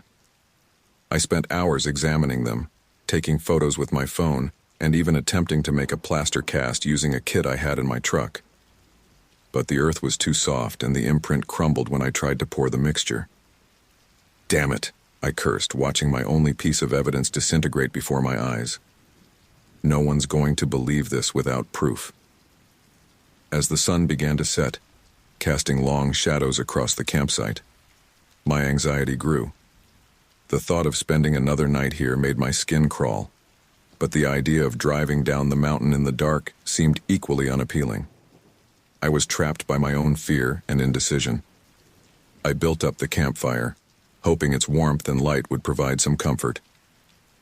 As darkness fell, the forest seemed to come alive with sounds, the rustle of leaves, the cracking of branches, and occasionally, something that sounded unsettlingly like heavy footsteps.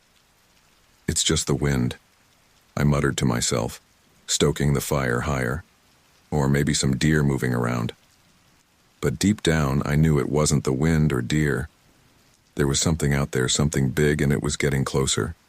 Suddenly, a loud crash echoed through the forest, sounding like it came from just beyond the tree line. I jumped to my feet, heart pounding, and grabbed my flashlight. The beam trembled as I scanned the darkness, revealing nothing but dancing shadows that seemed to mock my fear. "Who's there?" I called out, my voice cracking. "This isn't funny." Only the crackling of the fire and the pounding of my own heart answered me. I stood there, frozen for what felt like hours, straining my eyes and ears for any sign of movement. Just as I was about to convince myself it was nothing, I heard it. A low, rumbling growl that was unlike anything I'd ever heard before. It was deep, primal, and unmistakably aggressive. Panic seized me. I scrambled back to my tent, fumbling with the zipper in my haste to get inside. Once in, I huddled in my sleeping bag, flashlight clutched to my chest like a lifeline. Every snapping twig, every rustle of leaves outside sent a fresh wave of terror through me. "This isn't happening," I whispered to myself, rocking back and forth. "This can't be real." But it was real, all too real. As the night wore on, the sounds outside grew closer and more frequent. Heavy footsteps circled my campsite, accompanied by deep guttural grunts that made the hair on the back of my neck stand on end. Whatever was out there, it wasn't human, and it wasn't any animal I was familiar with.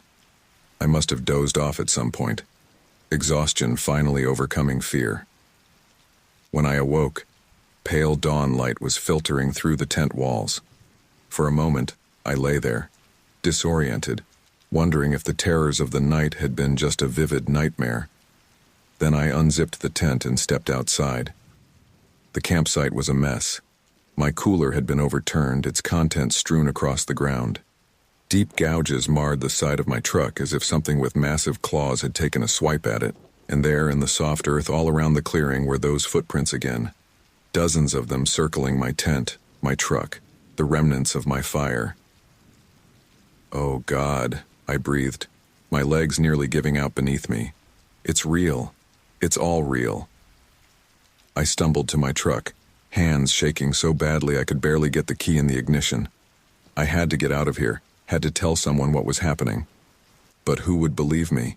Who would take seriously a story about some giant, unknown creature stalking the Idaho wilderness? As I was about to start the engine, movement at the edge of the clearing caught my eye. I froze, key halfway turned, and slowly looked up. There, partially obscured by the morning mist and the shadows of the trees, stood a figure. It was massive, easily 8 or 9 feet tall, covered in dark, matted fur. For a moment our eyes met, its gaze intelligent, wild, and filled with an anger I couldn't comprehend. I screamed. It was a sound of pure, primal terror that tore from my throat before I could even think. The creature let out a roar in response, a sound so loud and powerful it seemed to shake the very air around me. Adrenaline surged through my body. I cranked the key and the truck's engine roared to life. I slammed it into reverse, tires spinning in the dirt as I backed out of the clearing. The last thing I saw in my rearview mirror was the creature charging towards me, covering ground with impossible speed. I sped down the mountain road, taking curves too fast, the truck fishtailing dangerously on the loose gravel. My knuckles were white on the steering wheel, and I couldn't stop shaking. Every shadow on the road looked like the monster. Every tree branch scraping the side of the truck sounded like massive claws trying to tear me from the vehicle. It wasn't until I reached the main highway that I finally allowed myself to slow down and breathe. I pulled over to the side of the road, put my head in my hands, and broke down. The sobs that racked my body were those of a man who had stared death in the face and barely escaped. As my tears subsided and my breathing steadied, I knew I had to make a decision. I could try to forget what happened, chalk it up to an overactive imagination and too many campfire stories. Or I could try to tell someone, to warn them about what was lurking in those woods. But who would believe me? Who would take seriously a story about a giant ape-like creature stalking the forests of Idaho? I had no proof, no evidence beyond my own terrified testimony. As I sat there, the morning sun climbing higher in the sky, I made my choice. I had to go back. I had to get proof. Had to make sure this thing couldn't hurt anyone else. It was stupid, it was dangerous, but I knew I'd never be able to live with myself if I just ran away. With shaking hands, I put the truck back in gear and turned around, heading back up the mountain, back to the clearing where that thing was waiting, back to face my fears and find the truth. Little did I know, I was driving straight into a nightmare beyond anything I could have imagined. The sun was already dipping low on the horizon as I made my way back up the winding mountain road. My hands trembled on the steering wheel, a cold sweat breaking out across my forehead. Every fiber of my being screamed at me to turn around, to flee from this nightmare. But I couldn't. I had to know the truth, had to get evidence of what I'd seen. "You can do this, Tom," I muttered to myself, trying to summon courage I didn't feel. "Just get a picture, maybe a video, then get the hell out of there." As I approached my campsite, I killed the engine and coasted to a stop, not wanting to announce my presence. The forest was eerily quiet, just like when I'd first arrived. No birdsong, no rustling leaves, just an oppressive silence that seemed to press in from all sides. I grabbed my phone and a heavy flashlight from the glove compartment, then slowly, cautiously, stepped out of the truck. The cooling engine ticked softly in the stillness, each sound making me flinch. Creeping towards the clearing, I tried to control my breathing, which sounded thunderous in the quiet. The campsite was just as I'd left it, the tent still standing, the remains of my fire cold and dead. But the air felt different, heavier somehow, charged with an almost electric tension. As dusk deepened into twilight, an overwhelming stench assaulted my senses, a nauseating mix of wet fur, decay, and something else I couldn't identify. My stomach churned, and I had to fight the urge to retch. "Oh God," I whispered, my voice barely audible even to myself. "What is that smell?" I fumbled with my phone, trying to open the camera app with shaking fingers. Just as I managed to bring up the viewfinder, a twig snapped loudly behind me. I whirled around, my heart leaping into my throat. There, at the edge of the clearing, stood the creature I'd glimpsed earlier. In the fading light, I could see it clearly for the first time, and the sight nearly stopped my heart. It was massive, easily 8 feet tall, with a broad, powerful frame covered in dark, matted fur. Its arms were impossibly long, ending in hands with wickedly curved claws. But it was the face that truly terrified me. A twisted, almost human visage with deep-set eyes that gleamed with a terrible intelligence. For a moment we stood frozen, staring at each other. Then with a roar that shook me to my very core, it charged. I screamed, stumbling backward and nearly dropping my phone. The creature's massive hand swatted at me, missing by inches but connecting with my lantern. The light exploded in a shower of sparks, plunging us into near-total darkness. Blind panic took over. I ran, crashing through the underbrush, branches whipping at my face and tearing at my clothes. I could hear the monster behind me, its heavy footfalls and guttural grunts growing closer with each passing second. "Help!" I screamed, though I knew there was no one to hear me. "Somebody, please help me." My foot caught on a root, and I went down hard, the air driven from my lungs. As I gasped for breath, a massive shadow loomed over me. I rolled onto my back, looking up into the creature's terrifying face. Its breath was hot and fetid as it leaned closer, studying me with those unnervingly intelligent eyes. For a split second, I thought I saw something like curiosity in its gaze. But then its lips pulled back in a snarl, revealing yellowed, razor-sharp teeth. "No, please," I whimpered, raising my arms in a futile attempt to protect myself. The creature's massive hand closed around my torso, lifting me as easily as if I were a rag doll. Pain exploded through my body as it squeezed, and I heard the sickening crack of ribs giving way. With a roar of what sounded like triumph, it hurled me through the air. The world spun crazily around me before I slammed into the trunk of a massive pine. More bones snapped on impact, and a scream of agony tore from my throat. I crumpled to the ground, every breath sending waves of excruciating pain through my battered body. Through a haze of agony and terror, I saw the creature approaching, its massive form blotting out what little light remained. "This is it," I thought, squeezing my eyes shut. "This is how I die." But the final blow never came. Instead, I heard a series of heavy footfalls moving away, accompanied by the snapping of branches and the rustle of undergrowth. Forcing my eyes open, I saw the creature's massive silhouette disappearing into the forest. For reasons I couldn't fathom, it was leaving me alive. As the adrenaline began to fade, the full extent of my injuries made itself known. Every breath was agony, and I could taste blood in my mouth. My vision swam, darkness creeping in at the edges. "Help!" I tried to call out, but it came out as little more than a whisper. "Someone, please." The last thing I saw before losing consciousness was the creature's grotesque face looming over me once more, its hot breath on my skin. Then, mercifully, everything went black. I don't know how long I was unconscious. It could have been minutes, hours, or days. When I finally clawed my way back to awareness, I found myself alone in an unfamiliar part of the forest. The pain was overwhelming, my body a constellation of agony. Panic set in as I realized I had no idea where I was or how far I'd been dragged. The creature was nowhere to be seen, but that brought little comfort. For all I knew, it could return at any moment to finish what it had started. As I lay there, broken and bleeding, the full horror of my situation crashed over me. I was alone, severely injured, in the middle of a vast wilderness. No one knew where I was, and even if they did, who would believe what had happened to me? The monster, Bigfoot, Sasquatch, whatever it was, had attacked me and left me for dead.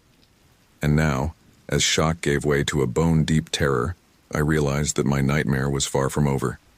Somehow I had to find a way to survive, to get help, to warn others about what lurked in these woods. But first, I had to move. Stay here, and I was as good as dead. With a groan of agony, I forced myself to sit up. The world spun sickeningly, and I nearly blacked out again, but I gritted my teeth and pushed through the pain. I had to get moving, had to find help. As I struggled to my feet, leaning heavily against a tree for support, A chilling thought occurred to me. What if the creature was still out there, watching, waiting? What if this was all part of some twisted game? The forest suddenly seemed alive with menace, every shadow potentially hiding a monstrous predator. But I had no choice. I had to move, had to try to survive. And so, with faltering steps and ragged breaths, I began my desperate journey through the wilderness, praying that I would find help before the creature found me again. Pain. That's the first thing I remember as consciousness slowly returned. Every breath was agony, my ribs screaming in protest with each shallow inhale. I blinked, trying to focus my vision, but the world around me remained a blur of green and brown. The forest. I was still in the forest. As awareness crept back, so did the memories. The creature, the attack, being thrown like a rag doll against a tree. My heart began to race, and I had to fight down a wave of panic. I couldn't afford to lose it now. I had to survive. I tried to sit up, but a jolt of pain shot through my body, forcing a cry from my lips. "God, help me," I gasped, falling back against the damp earth. Lying there, I took stock of my situation. I was alive, which was something, but I was far from okay. My ribs were definitely broken. I could feel the grinding of bone with each breath. My left arm hung at an odd angle, likely dislocated or fractured. Cuts and bruises covered every inch of exposed skin, and my head throbbed with what was probably a concussion. But the worst part was the realization that I had no idea where I was. The creature had dragged me who knows how far from my campsite. I could be miles from any help, lost in the vast Idaho wilderness. "Think, Tom," I muttered to myself, trying to ignore the pain long enough to form a plan. "You've got to move. Find help." With gritted teeth, I forced myself into a sitting position. The world spun sickeningly, and I had to close my eyes for a moment to keep from vomiting. When I opened them again, I got my first real look at my surroundings. I was in a small clearing surrounded by dense forest. Sunlight filtered through the canopy above, suggesting it was sometime in the late morning or early afternoon. How long had I been unconscious?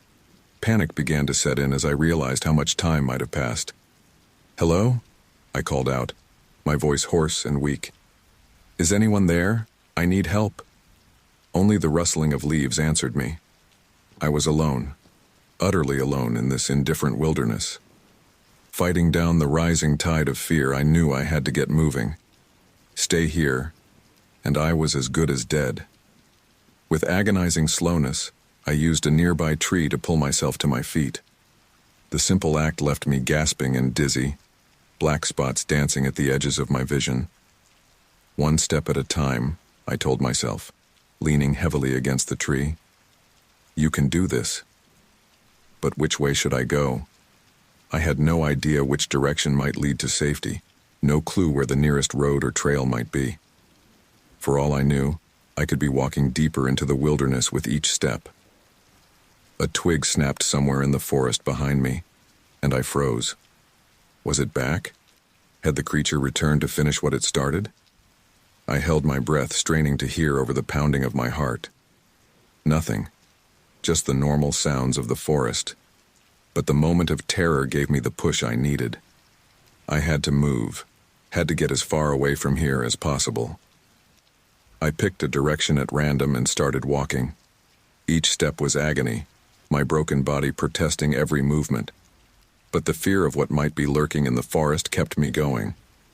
As I stumbled through the underbrush, my mind raced. What was that thing? I'd heard stories of Bigfoot, of course, who hasn't? But I'd always dismissed them as myths, campfire tales meant to scare kids. Now, having come face to face with the monster, I didn't know what to believe. Hours passed, or maybe it was minutes. Time seemed to lose all meaning as I pushed myself forward, one painful step at a time. The forest around me all looked the same, endless trees, rocks, and undergrowth. Was I even making progress, or just walking in circles? "Help!" I called out periodically, my voice growing weaker each time. "Can anyone hear me? I need help." but my cries went unanswered. The vast, indifferent wilderness swallowed my pleas, leaving me feeling more alone than I'd ever felt in my life. As the day wore on, exhaustion began to set in. My steps became more unsteady, my vision blurring. I knew I needed to rest, but the fear of stopping, of being found by that thing, kept me moving. Just as I thought I couldn't take another step, I heard it. The faint sound of running water. A stream. Water meant life, and maybe, just maybe, a way out of this nightmare. With renewed energy, I pushed towards the sound. Breaking through a line of bushes, I found myself on the bank of a small, clear stream. The sight of it brought tears to my eyes. I collapsed at the water's edge, cupping my good hand to bring the cool liquid to my parched lips. As I drank deeply, I caught sight of my reflection in the water's surface and recoiled in shock. A stranger stared back at me. Wild-eyed, face covered in cuts and bruises, matted hair caked with blood and dirt. I barely recognized myself. "What's happened to me?" I whispered, touching my battered face gently. The reality of my situation hit me anew, and I broke down, sobbing uncontrollably. I don't know how long I sat there crying like a child. But eventually the tears subsided, replaced by a grim determination. I was alive. I'd survived an encounter with something that shouldn't exist. Now I had to make sure I lived to tell the tale. As the sun began to set, casting long shadows through the trees, I knew I needed to find shelter for the night. The thought of being in the open, in the dark, with that creature potentially still out there, was too terrifying to contemplate. I spotted a large fallen tree not far from the stream, its upturned roots creating a small, sheltered space. It wasn't much, but it would have to do. Dragging myself to the makeshift shelter, I wedged myself into the space beneath the roots. It was cramped and uncomfortable, but it made me feel slightly less exposed. As darkness fell, the forest came alive with night sounds. Every rustle, every snap of a twig sent my heart racing. Was it coming back? Was it out there, searching for me? "Please," I whispered into the darkness, not sure who or what I was praying to. "Please let me survive this. Let me make it out of here." The night stretched on endlessly. I drifted in and out of consciousness, pain and fear keeping me from true sleep. Every time I closed my eyes, I saw the creature's face, felt its hot breath on my skin. As the first light of dawn began to filter through the trees, I made a decision. I had to keep moving. I had to find my way back to civilization, to warn people about what was out here. But as I struggled to my feet, my battered body screaming in protest, a chilling thought occurred to me. Even if I made it out alive, who would believe me? Who would take seriously a story of a monster in the woods? With that sobering thought, I set off again, following the stream. Each step was a battle against pain and exhaustion, but I pressed on. I had to survive. I had to tell my story. Little did I know the greatest challenges and the hardest truths still lay ahead. The morning sun filtered through the dense canopy, but it brought little warmth to my battered body. I had been following the stream for what felt like hours, each step a battle against pain and exhaustion. My throat was parched, my stomach a gnawing void of hunger. The last time I had eaten seemed like a lifetime ago.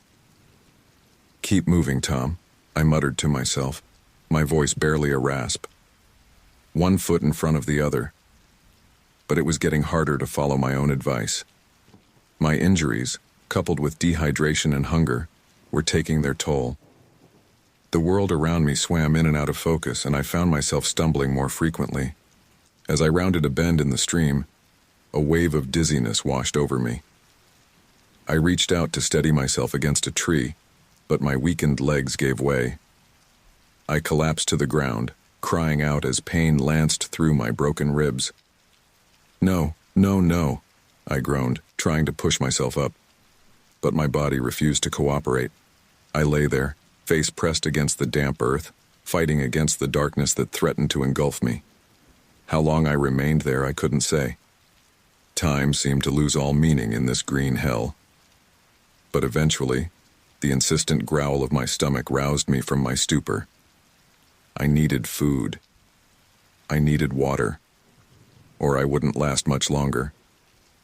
With monumental effort, I dragged myself to the edge of the stream. The cool water was a blessing on my parched throat, but it did little to ease the gnawing hunger in my gut. As I sat by the water's edge, trying to gather strength for the journey ahead, a flash of movement caught my eye. A fish, not very large, but enough to quiet the rumbling in my stomach. Hope surged through me. If I could catch it, I could eat. I could survive. For the next hour, I sat motionless by the stream, my good hand poised above the water. My injury screamed for rest, but hunger drove me on. Finally, after what seemed an eternity, a fish swam close enough. I plunged my hand into the icy water, fingers closing around the slippery body. "Got you!" I cried out, my voice cracking with emotion. But my triumph was short-lived. As I tried to pull the fish from the water, it wriggled free from my weakened grasp, disappearing back into the stream. "No!" I shouted, slamming my fist against the ground in frustration. "Come back!" But the fish was gone, along with my hopes for a meal. Despair washed over me, threatening to drown what little resolve I had left. "I can't do this," I whispered, tears streaming down my face. "I can't survive out here." As if in response to my moment of weakness, a twig snapped somewhere in the forest behind me. I froze, my heart leaping into my throat. Was it back? Had the creature found me again? I held my breath, straining to hear over the pounding of blood in my ears. For a long moment, there was nothing but the gentle gurgle of the stream. Then I heard it, a low, rumbling growl that sent ice through my veins. Terror gave me strength I didn't know I had. I scrambled to my feet, ignoring the screaming protest of my injuries, and began to run. Well, it was more of a stumbling jog, but it was faster than I'd moved since the attack. Branches whipped at my face as I crashed through the underbrush, each impact sending fresh waves of pain through my battered body. But fear drove me on, the memory of those terrifying eyes and massive claws spurring me to keep moving. I don't know how long I ran, or how far. My world narrowed to the pounding of my feet against the forest floor and the ragged sound of my breathing. Every shadow seemed to hide a monstrous shape, every rustle of leaves the approach of my pursuer. Finally, my legs gave out. I collapsed to the ground, gasping for air, my vision blurring from exhaustion and pain. I lay there, waiting for the end, certain that at any moment I would feel those massive hands closing around me. But nothing happened. The forest was quiet, save for my labored breathing and the distant call of a bird. As my panic slowly subsided, I realized I had lost the stream. In my blind flight, I had veered away from my only source of water and potential path to safety. "Stupid, stupid," I berated myself, struggling to sit up. Now what are you going to do? The answer, of course, was to keep moving. But which way? Without the stream as a guide, I was completely lost. The dense canopy above made it impossible to see the sun, leaving me with no way to orient myself.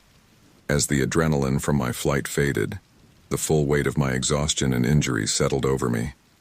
I was at my limit, physically and mentally. The thought of taking another step seemed impossible. But I couldn't give up. Not now. Not after everything I'd been through. With a groan of effort, I pulled myself to my feet, using a nearby tree for support.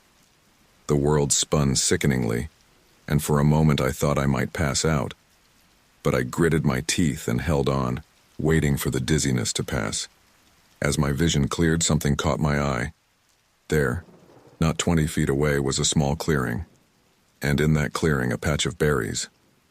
Hope surged through me once more. Food. It wasn't much, but it was something. I stumbled towards the clearing, my mouth watering at the sight of the ripe berries. As I reached out to pluck one, a horrible thought struck me. What if they were poisonous? In my current state, eating the wrong thing could be a death sentence. But what choice did I have? It was either risk the berries or slowly starve to death. With trembling fingers, I picked a berry and brought it to my lips. It was tart, almost bitter, but to my famished body, it was the sweetest thing I'd ever tasted.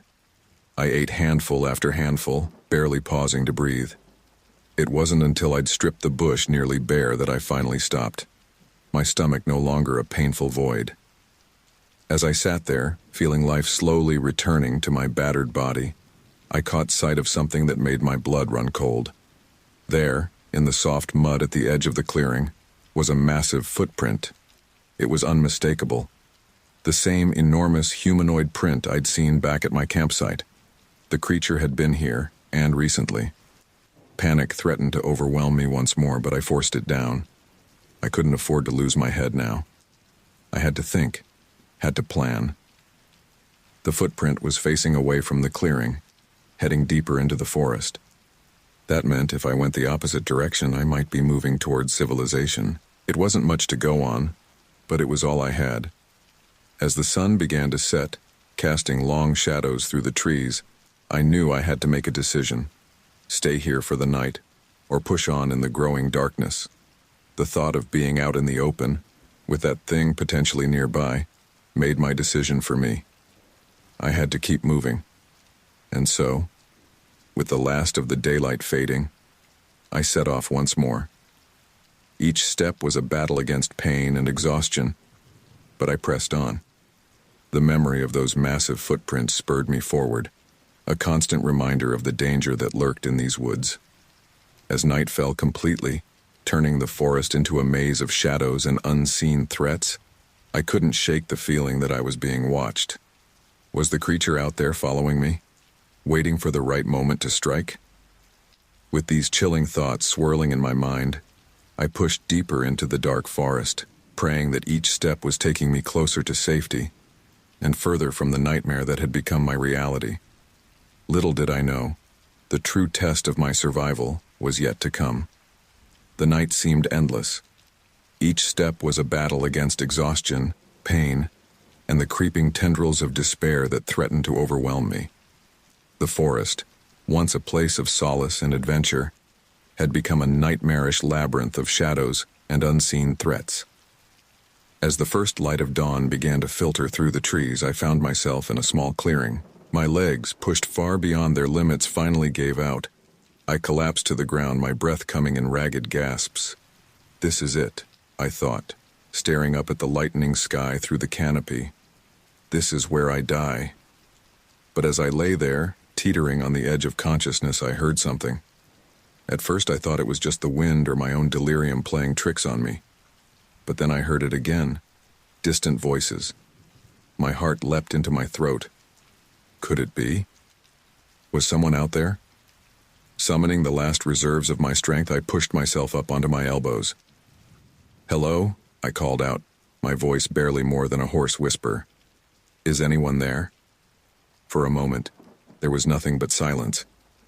Then, miraculously, I heard a response. "Hello? Is someone there?" The voice was faint, but unmistakably human. Tears of relief sprang to my eyes. "Help!" I screamed, ignoring the pain that lanced through my chest. "I'm here. Please help me." The voices grew closer, accompanied by the sound of rustling underbrush. Then suddenly, two figures burst into the clearing. Park rangers, their uniforms a beacon of hope in this green hell. "Oh my God!" one of them gasped, taking in my battered appearance. "What happened to you?" I tried to speak, to explain, but the words wouldn't come. Instead, I broke down, sobbing uncontrollably. The rangers rushed to my side, their faces etched with concern. "It's okay, sir. You're safe now," the first ranger said, kneeling beside me. "I'm Ranger Mike, and this is Ranger Sarah. Can you tell us your name?" "Tom," I managed to stammer between sobs. "Tom Wilson." "Okay, Tom. We're going to get you out of here," Ranger Sarah said, already reaching for her radio. "Can you tell us what happened? How long have you been out here?" I took a shuddering breath, trying to calm myself enough to speak. I was attacked," I said, my voice trembling. It was, but I couldn't bring myself to say it. How could I tell them about the creature? They'd think I was crazy. Attacked by what, Tom? Ranger Mike pressed gently. A bear? A mountain lion? I shook my head, wincing at the pain the movement caused. You wouldn't believe me if I told you. The Rangers exchanged a glance, their expressions a mix of concern and confusion. It's okay, Tom, Ranger Sarah said softly. You don't have to talk about it right now. Let's focus on getting you to safety. As they prepared to move me, I couldn't shake the feeling of being watched. I scanned the tree line, half expecting to see those terrifying eyes staring back at me, but there was nothing, just the usual shadows and foliage of the forest. The journey out of the wilderness was a blur of pain and exhaustion. The Rangers had to practically carry me, my legs no longer able to support my weight. Every jolt sent waves of agony through my battered body, but I bit back my cries. I was alive. I was being rescued. That was all that mattered. As we emerged from the forest, I saw a gathering of vehicles, police cars, an ambulance, even a news van. The sight of civilization, of other people, was almost overwhelming after my ordeal. "We've got him," Ranger Mike called out as we approached. "He needs medical attention." Everything happened quickly after that. I was loaded into the ambulance, paramedics swarming around me, asking questions and checking my vitals. As they worked, I caught snippets of conversation from outside. Been missing for 2 days. Search party found his campsite. Looks like he's been through hell. 2 days. Had it really only been 2 days? It felt like a lifetime. As the ambulance doors closed and we began to move, I felt a wave of relief wash over me. I was safe. I had survived. But even as the adrenaline began to fade and exhaustion threatened to pull me under, I couldn't shake the memory of those terrifying eyes, that inhuman roar. The creature was still out there somewhere in those woods. "Sir?" One of the paramedics was speaking to me. "Sir, can you tell us what happened to you?" I opened my mouth, then closed it again. How could I explain? Who would believe me? I was attacked, I said finally, my voice barely above a whisper. "By what?" the paramedic pressed. "A bear?" I shook my head slowly.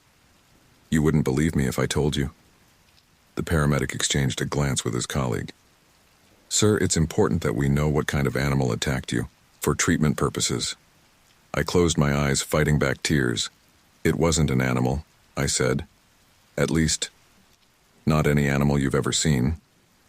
Before they could question me further, I felt a wave of dizziness wash over me. The world began to spin, and darkness crept in at the edges of my vision.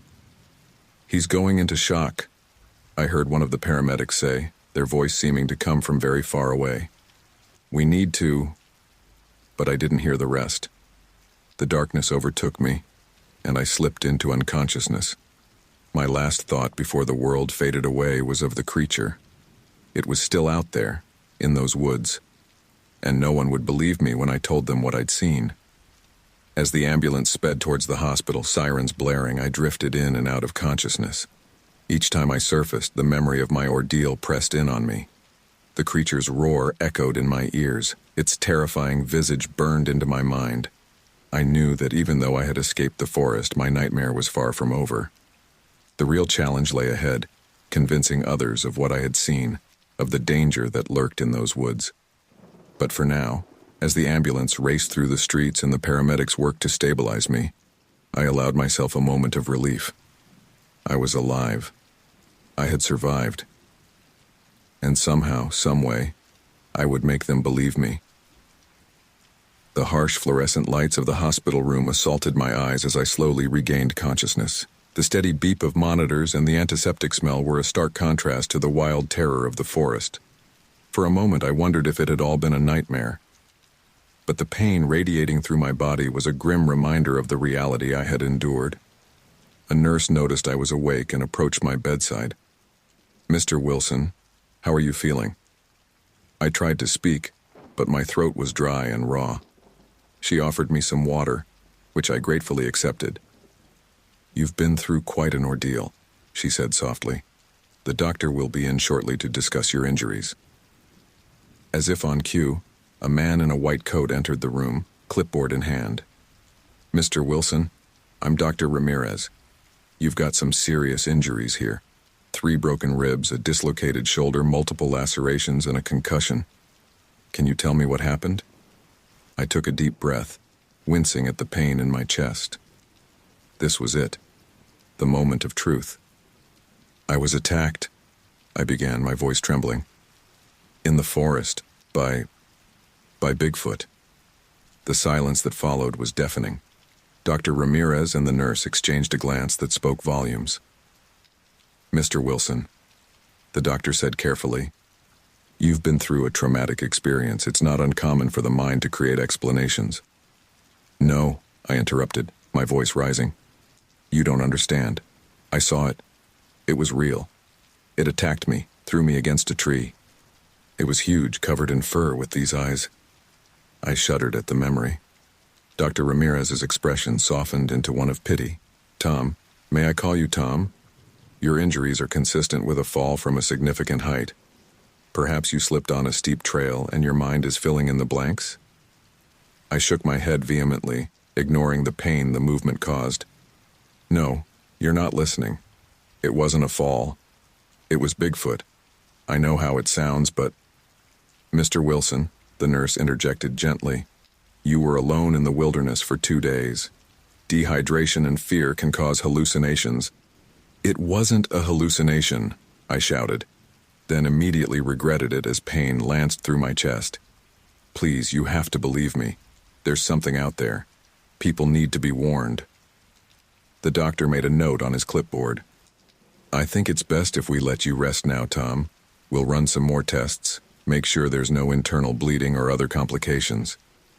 As they turned to leave, I called out desperately, "Wait, please. You have to listen to me. It's still out there. It could hurt someone else." But the door closed behind them, leaving me alone with my thoughts and the steady beep of the monitors. Hours passed. Nurses came and went, checking my vitals, adjusting my IV. Each time I tried to tell my story, but their patronizing smiles and gentle deflections made it clear they didn't believe me. As evening fell, a police officer entered my room. "Mr. Wilson, I'm Officer Johnson. I'd like to ask you a few questions about what happened in the forest if you're up for it."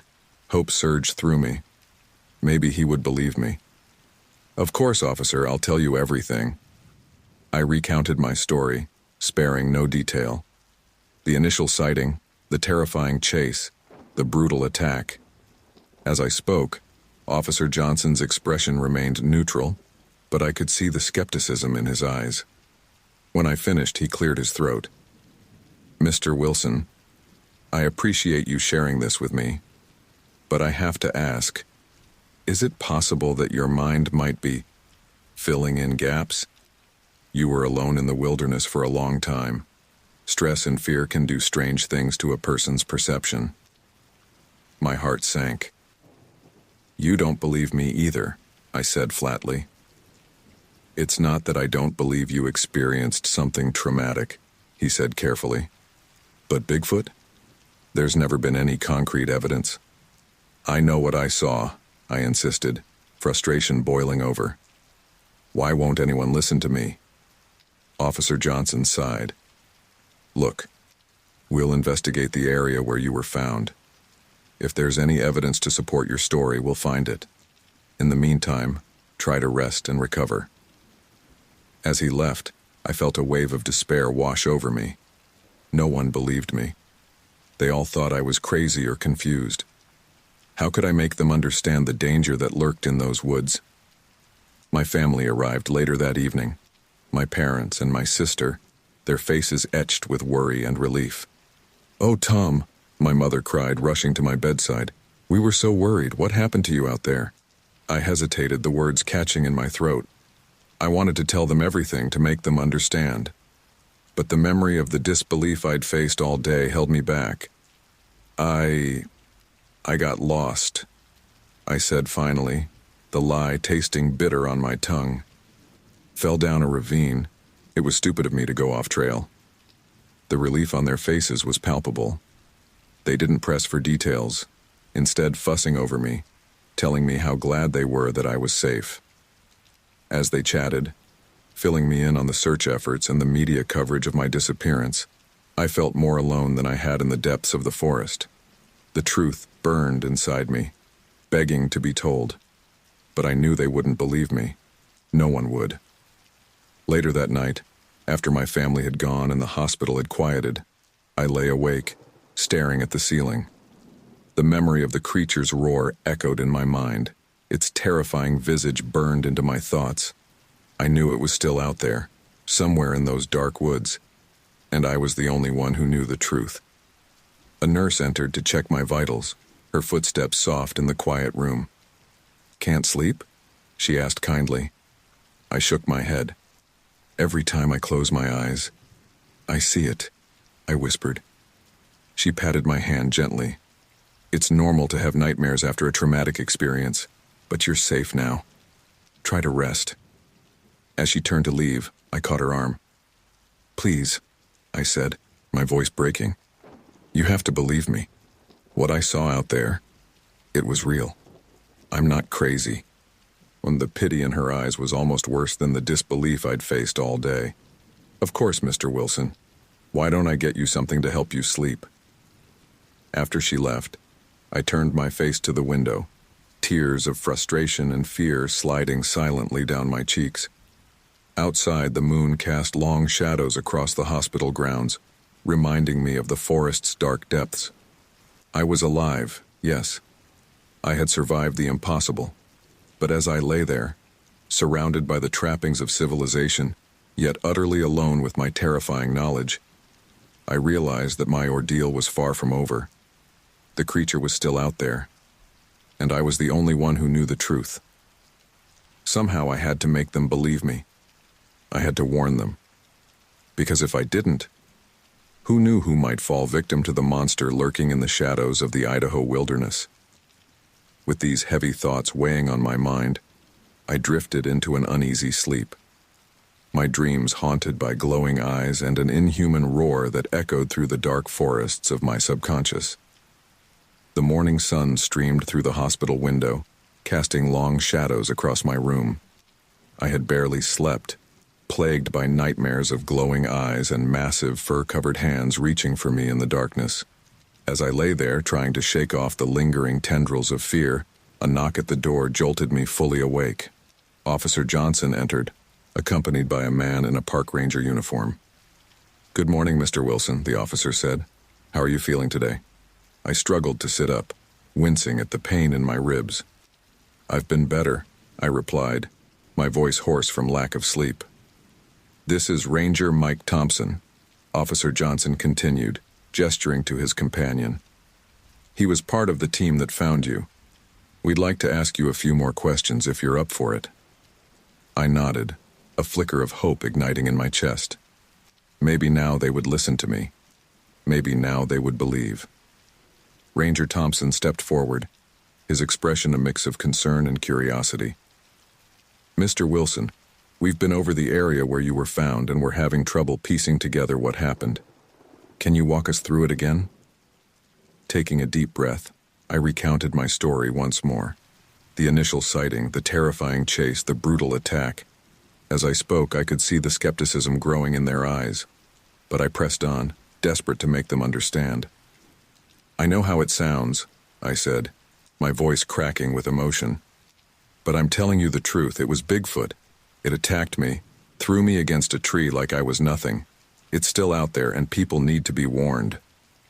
Officer Johnson and Ranger Thompson exchanged a glance that spoke volumes. "Mr. Wilson," the ranger began carefully, "we've combed the entire area. There's no sign of any large predator, let alone, well, Bigfoot." "But the footprints," I exclaimed. "There were huge footprints at my campsite, all around where I was attacked." Ranger Thompson shook his head. "We found no unusual tracks, Mr. Wilson. The recent rainfall washed away most of the evidence, but what we did find was consistent with local wildlife. Deer, maybe a bear." My heart sank. The rain. Of course, nature itself had conspired to erase the proof of my encounter. What about my injuries? I asked desperately. The doctor said they were consistent with being thrown against a tree. Your injuries are severe, Officer Johnson acknowledged, but they're also consistent with a fall from a significant height. Given the terrain in that area, it's possible you slipped on a steep trail and your mind is filling in the blanks. I felt a wave of frustration and despair wash over me. You think I'm making this up? That I imagined the whole thing? No one's saying that, Mr. Wilson, Ranger Thompson said gently. Trauma can do strange things to a person's memory. It's possible that in the stress and confusion of being lost, your mind created an explanation that felt real to you. I shook my head vehemently, ignoring the pain the movement caused. No, you're not listening. I know what I saw. It was real. It was there. Officer Johnson sighed, making a note in his notebook. We'll continue to investigate, Mr. Wilson, but without any physical evidence to support your claim, there's not much more we can do. As they turned to leave, I called out, my voice tinged with desperation. Wait, please, you have to believe me, it's still out there. It could hurt someone else. But the door closed behind them, leaving me alone once again with my thoughts and the weight of my unbelievable truth. Hours passed. Nurses came and went, checking my vitals, adjusting my medication. Each time, I tried to tell my story, but their pitying smiles and gentle deflections made it clear they didn't believe me either. In the afternoon, a knock at the door roused me from my brooding. A man in a suit entered, a press badge hanging from his neck. Mr. Wilson?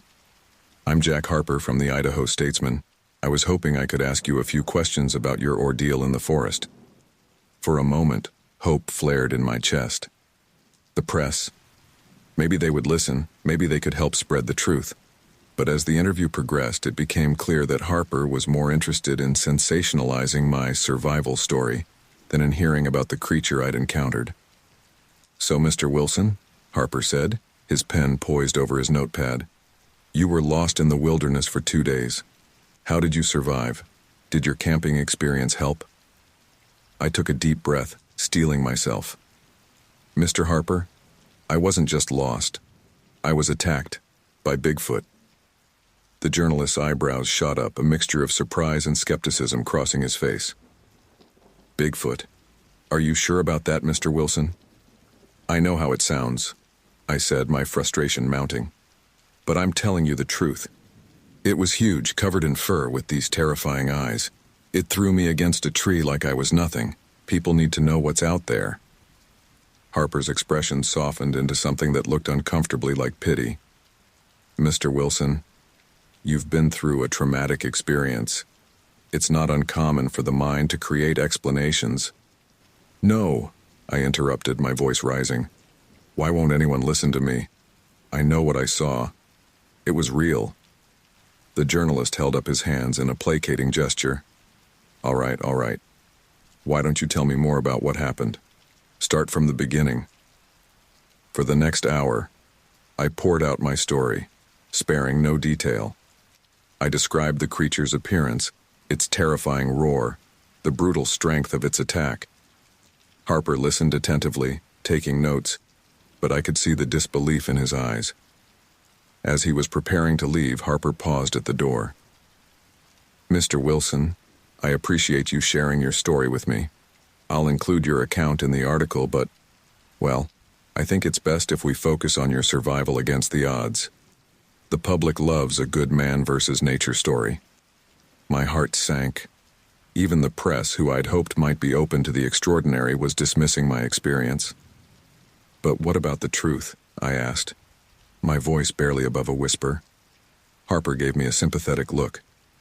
Sometimes, Mr. Wilson, the truth is less important than what people are willing to believe. Get some rest. You've been through a lot. As the door closed behind him, I felt a wave of despair wash over me. No one believed me. Not the doctors, not the police, not even the press. They all thought I was confused, traumatized, or simply seeking attention.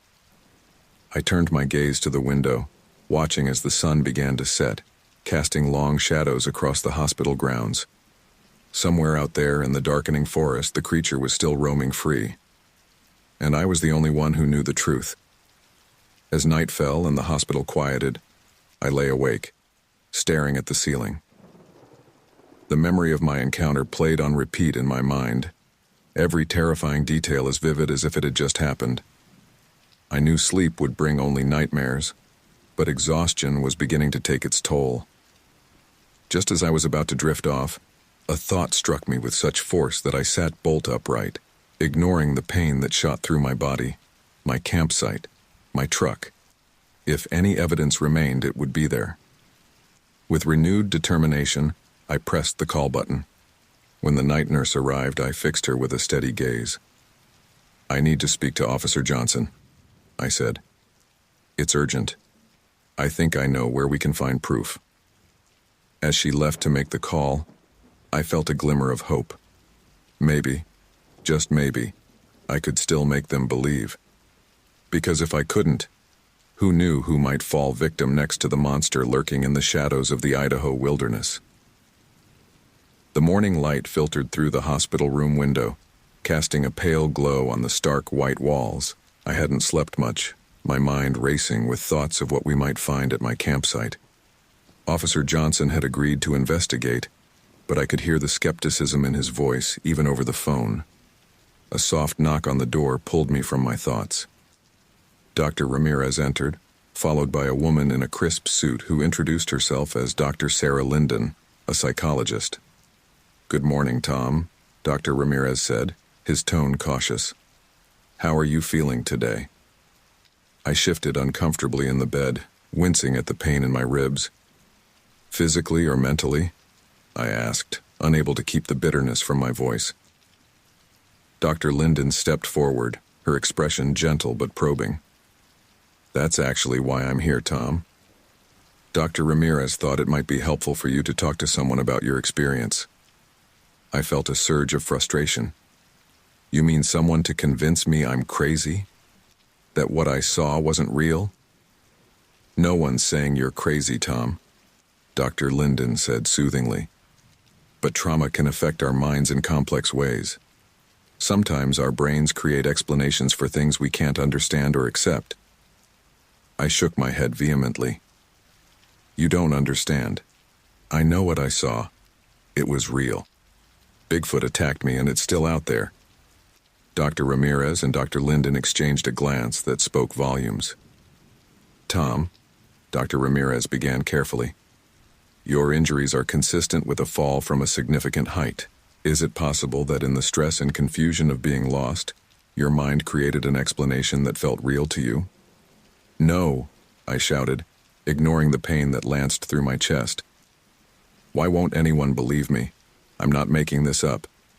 Dr. Linden leaned forward, her voice soft but firm.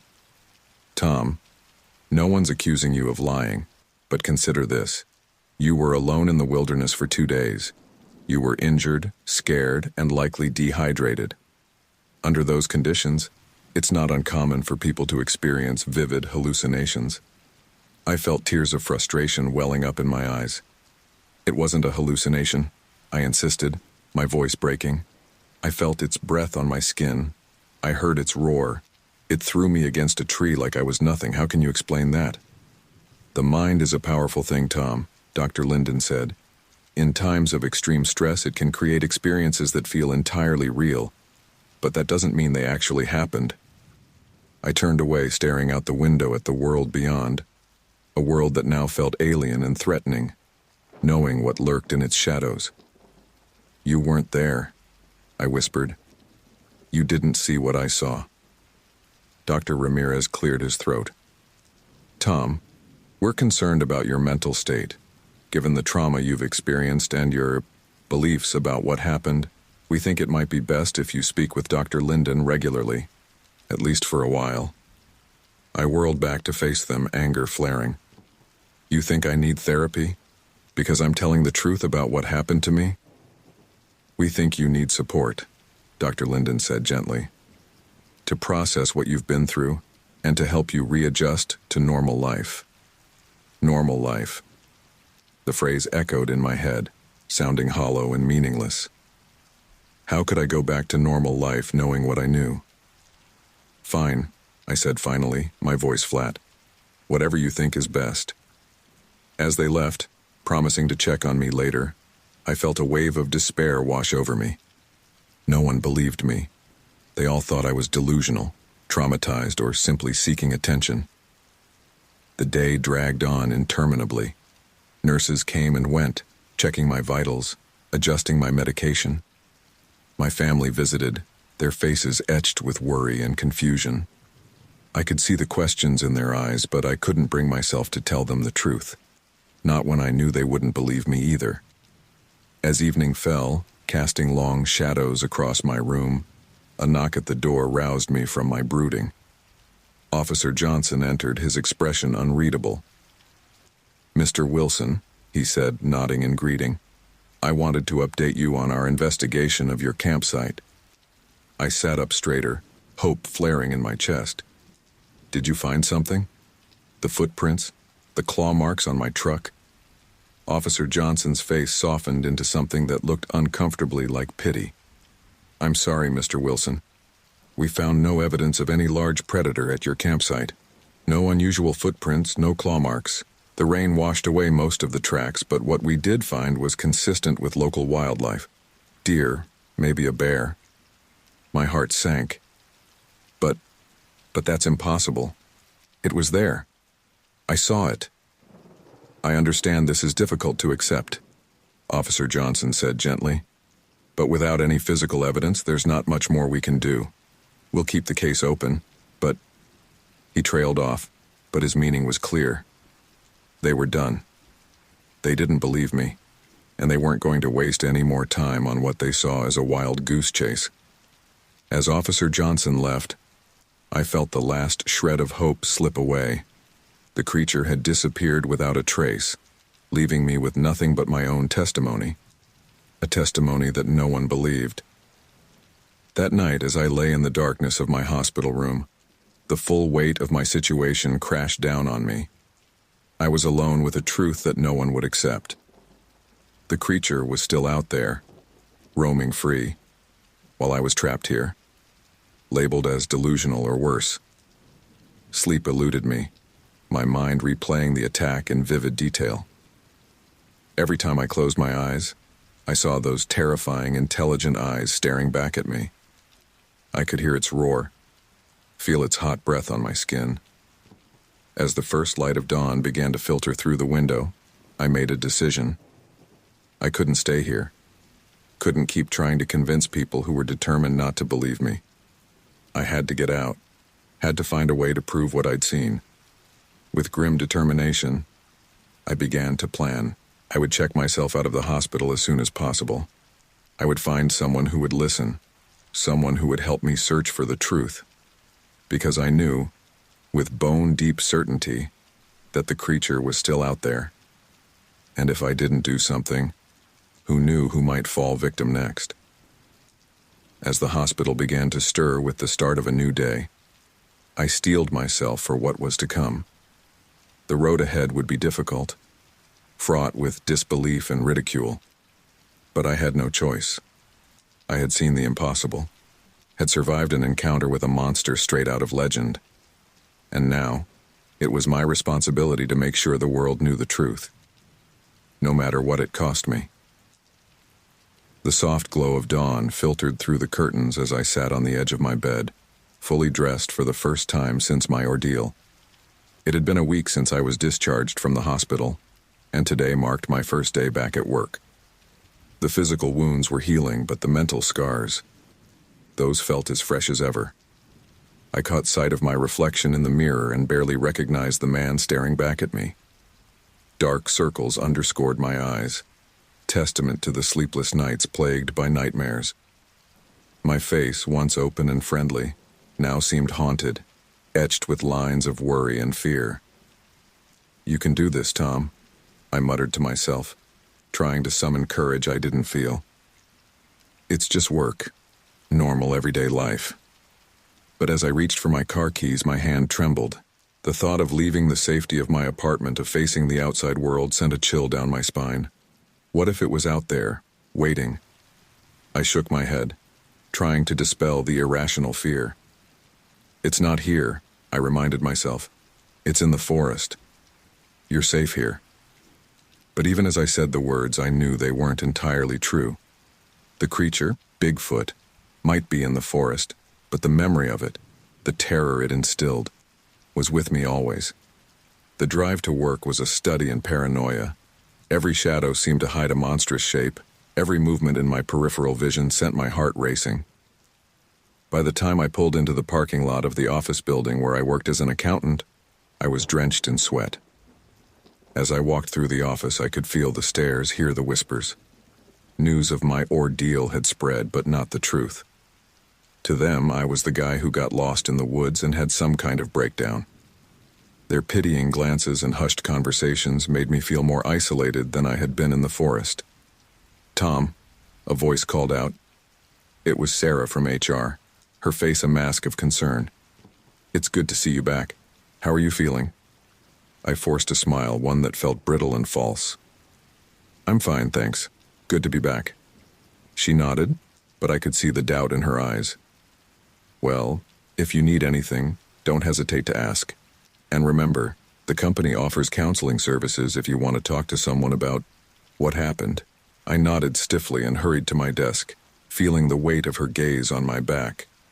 They all thought I was crazy, traumatized, in need of help. But how could I explain to them the truth of what I'd experienced? The day dragged on interminably. I tried to focus on spreadsheets and financial reports, but my mind kept drifting back to the forest, to those terrifying moments when I came face to face with the impossible. A hand on my shoulder made me jump, a small cry escaping my lips before I could stop it.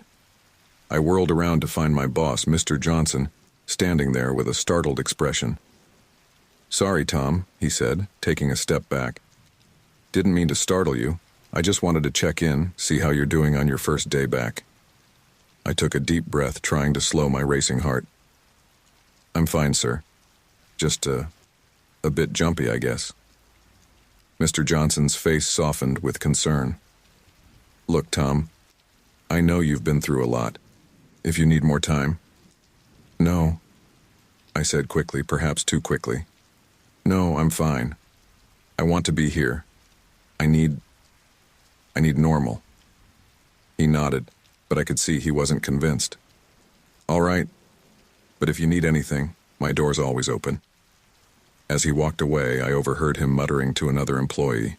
"Poor guy. Must have been hell out there in the woods alone. No wonder he's a bit off." I clenched my fists, frustration and anger bubbling up inside me. They had no idea of the true hell I'd experienced, of the monster that still haunted my every waking moment. The rest of the day passed in a blur of anxiety and barely suppressed panic. By the time I left the office, I was exhausted, my nerves frayed to the breaking point. As I drove home, the setting sun cast long shadows across the road, reminding me of the forest's gloomy depths. I found myself checking the rearview mirror obsessively, half expecting to see a massive, fur-covered figure loping after my car. Back in my apartment, I double-checked all the locks, drew the curtains tight. Only then did I allow myself to relax slightly, though the tension never fully left my body. I stood before the bathroom mirror, staring at my reflection. The man looking back at me was a stranger, gaunt, haunted, afraid. I traced the scar on my forehead, a permanent reminder of my encounter. "You're not crazy," I told my reflection. "You know what you saw. It was real." But even as I said the words, doubt crept in. Everyone else seemed so certain that I was mistaken, traumatized, delusional. Could they all be wrong? Could I be right? A sudden noise outside my window made me jump. Heart pounding, I rushed to check, but it was just a cat on the fire escape. I laughed, a hollow, hysterical sound that quickly turned to sobs. This was my life now. Jumping at shadows, doubting my own sanity, isolated by an experience no one would believe. The creature might be in the forest, but its presence lingered with me always, a shadow on my soul that I couldn't shake. As night fell, I prepared for another sleepless vigil. I knew that when I closed my eyes, I'd see those terrifying, intelligent eyes staring back at me. I'd hear that inhuman roar, feel the crushing strength of its grip. I sat on the edge of my bed, head in my hands. How do I move on from this? I whispered to the empty room. How do I live with what I know? But there were no answers, only the oppressive silence of my apartment and the echoes of a roar that still reverberated in my mind. Tomorrow I'd get up and do it all again. I'd go to work, pretend to be normal, try to rebuild my life. But I knew, deep in my bones, that I'd never truly be the same. The forest had changed me. The creature had marked me in ways that went beyond the physical scars. As I lay down, staring at the ceiling, I couldn't shake the feeling that somewhere out there, in the dark depths of the Idaho wilderness, the creature was still roaming free, and I was the only one who knew the truth. The only one left to bear witness to the monster that lurked in the shadows, waiting for its next victim.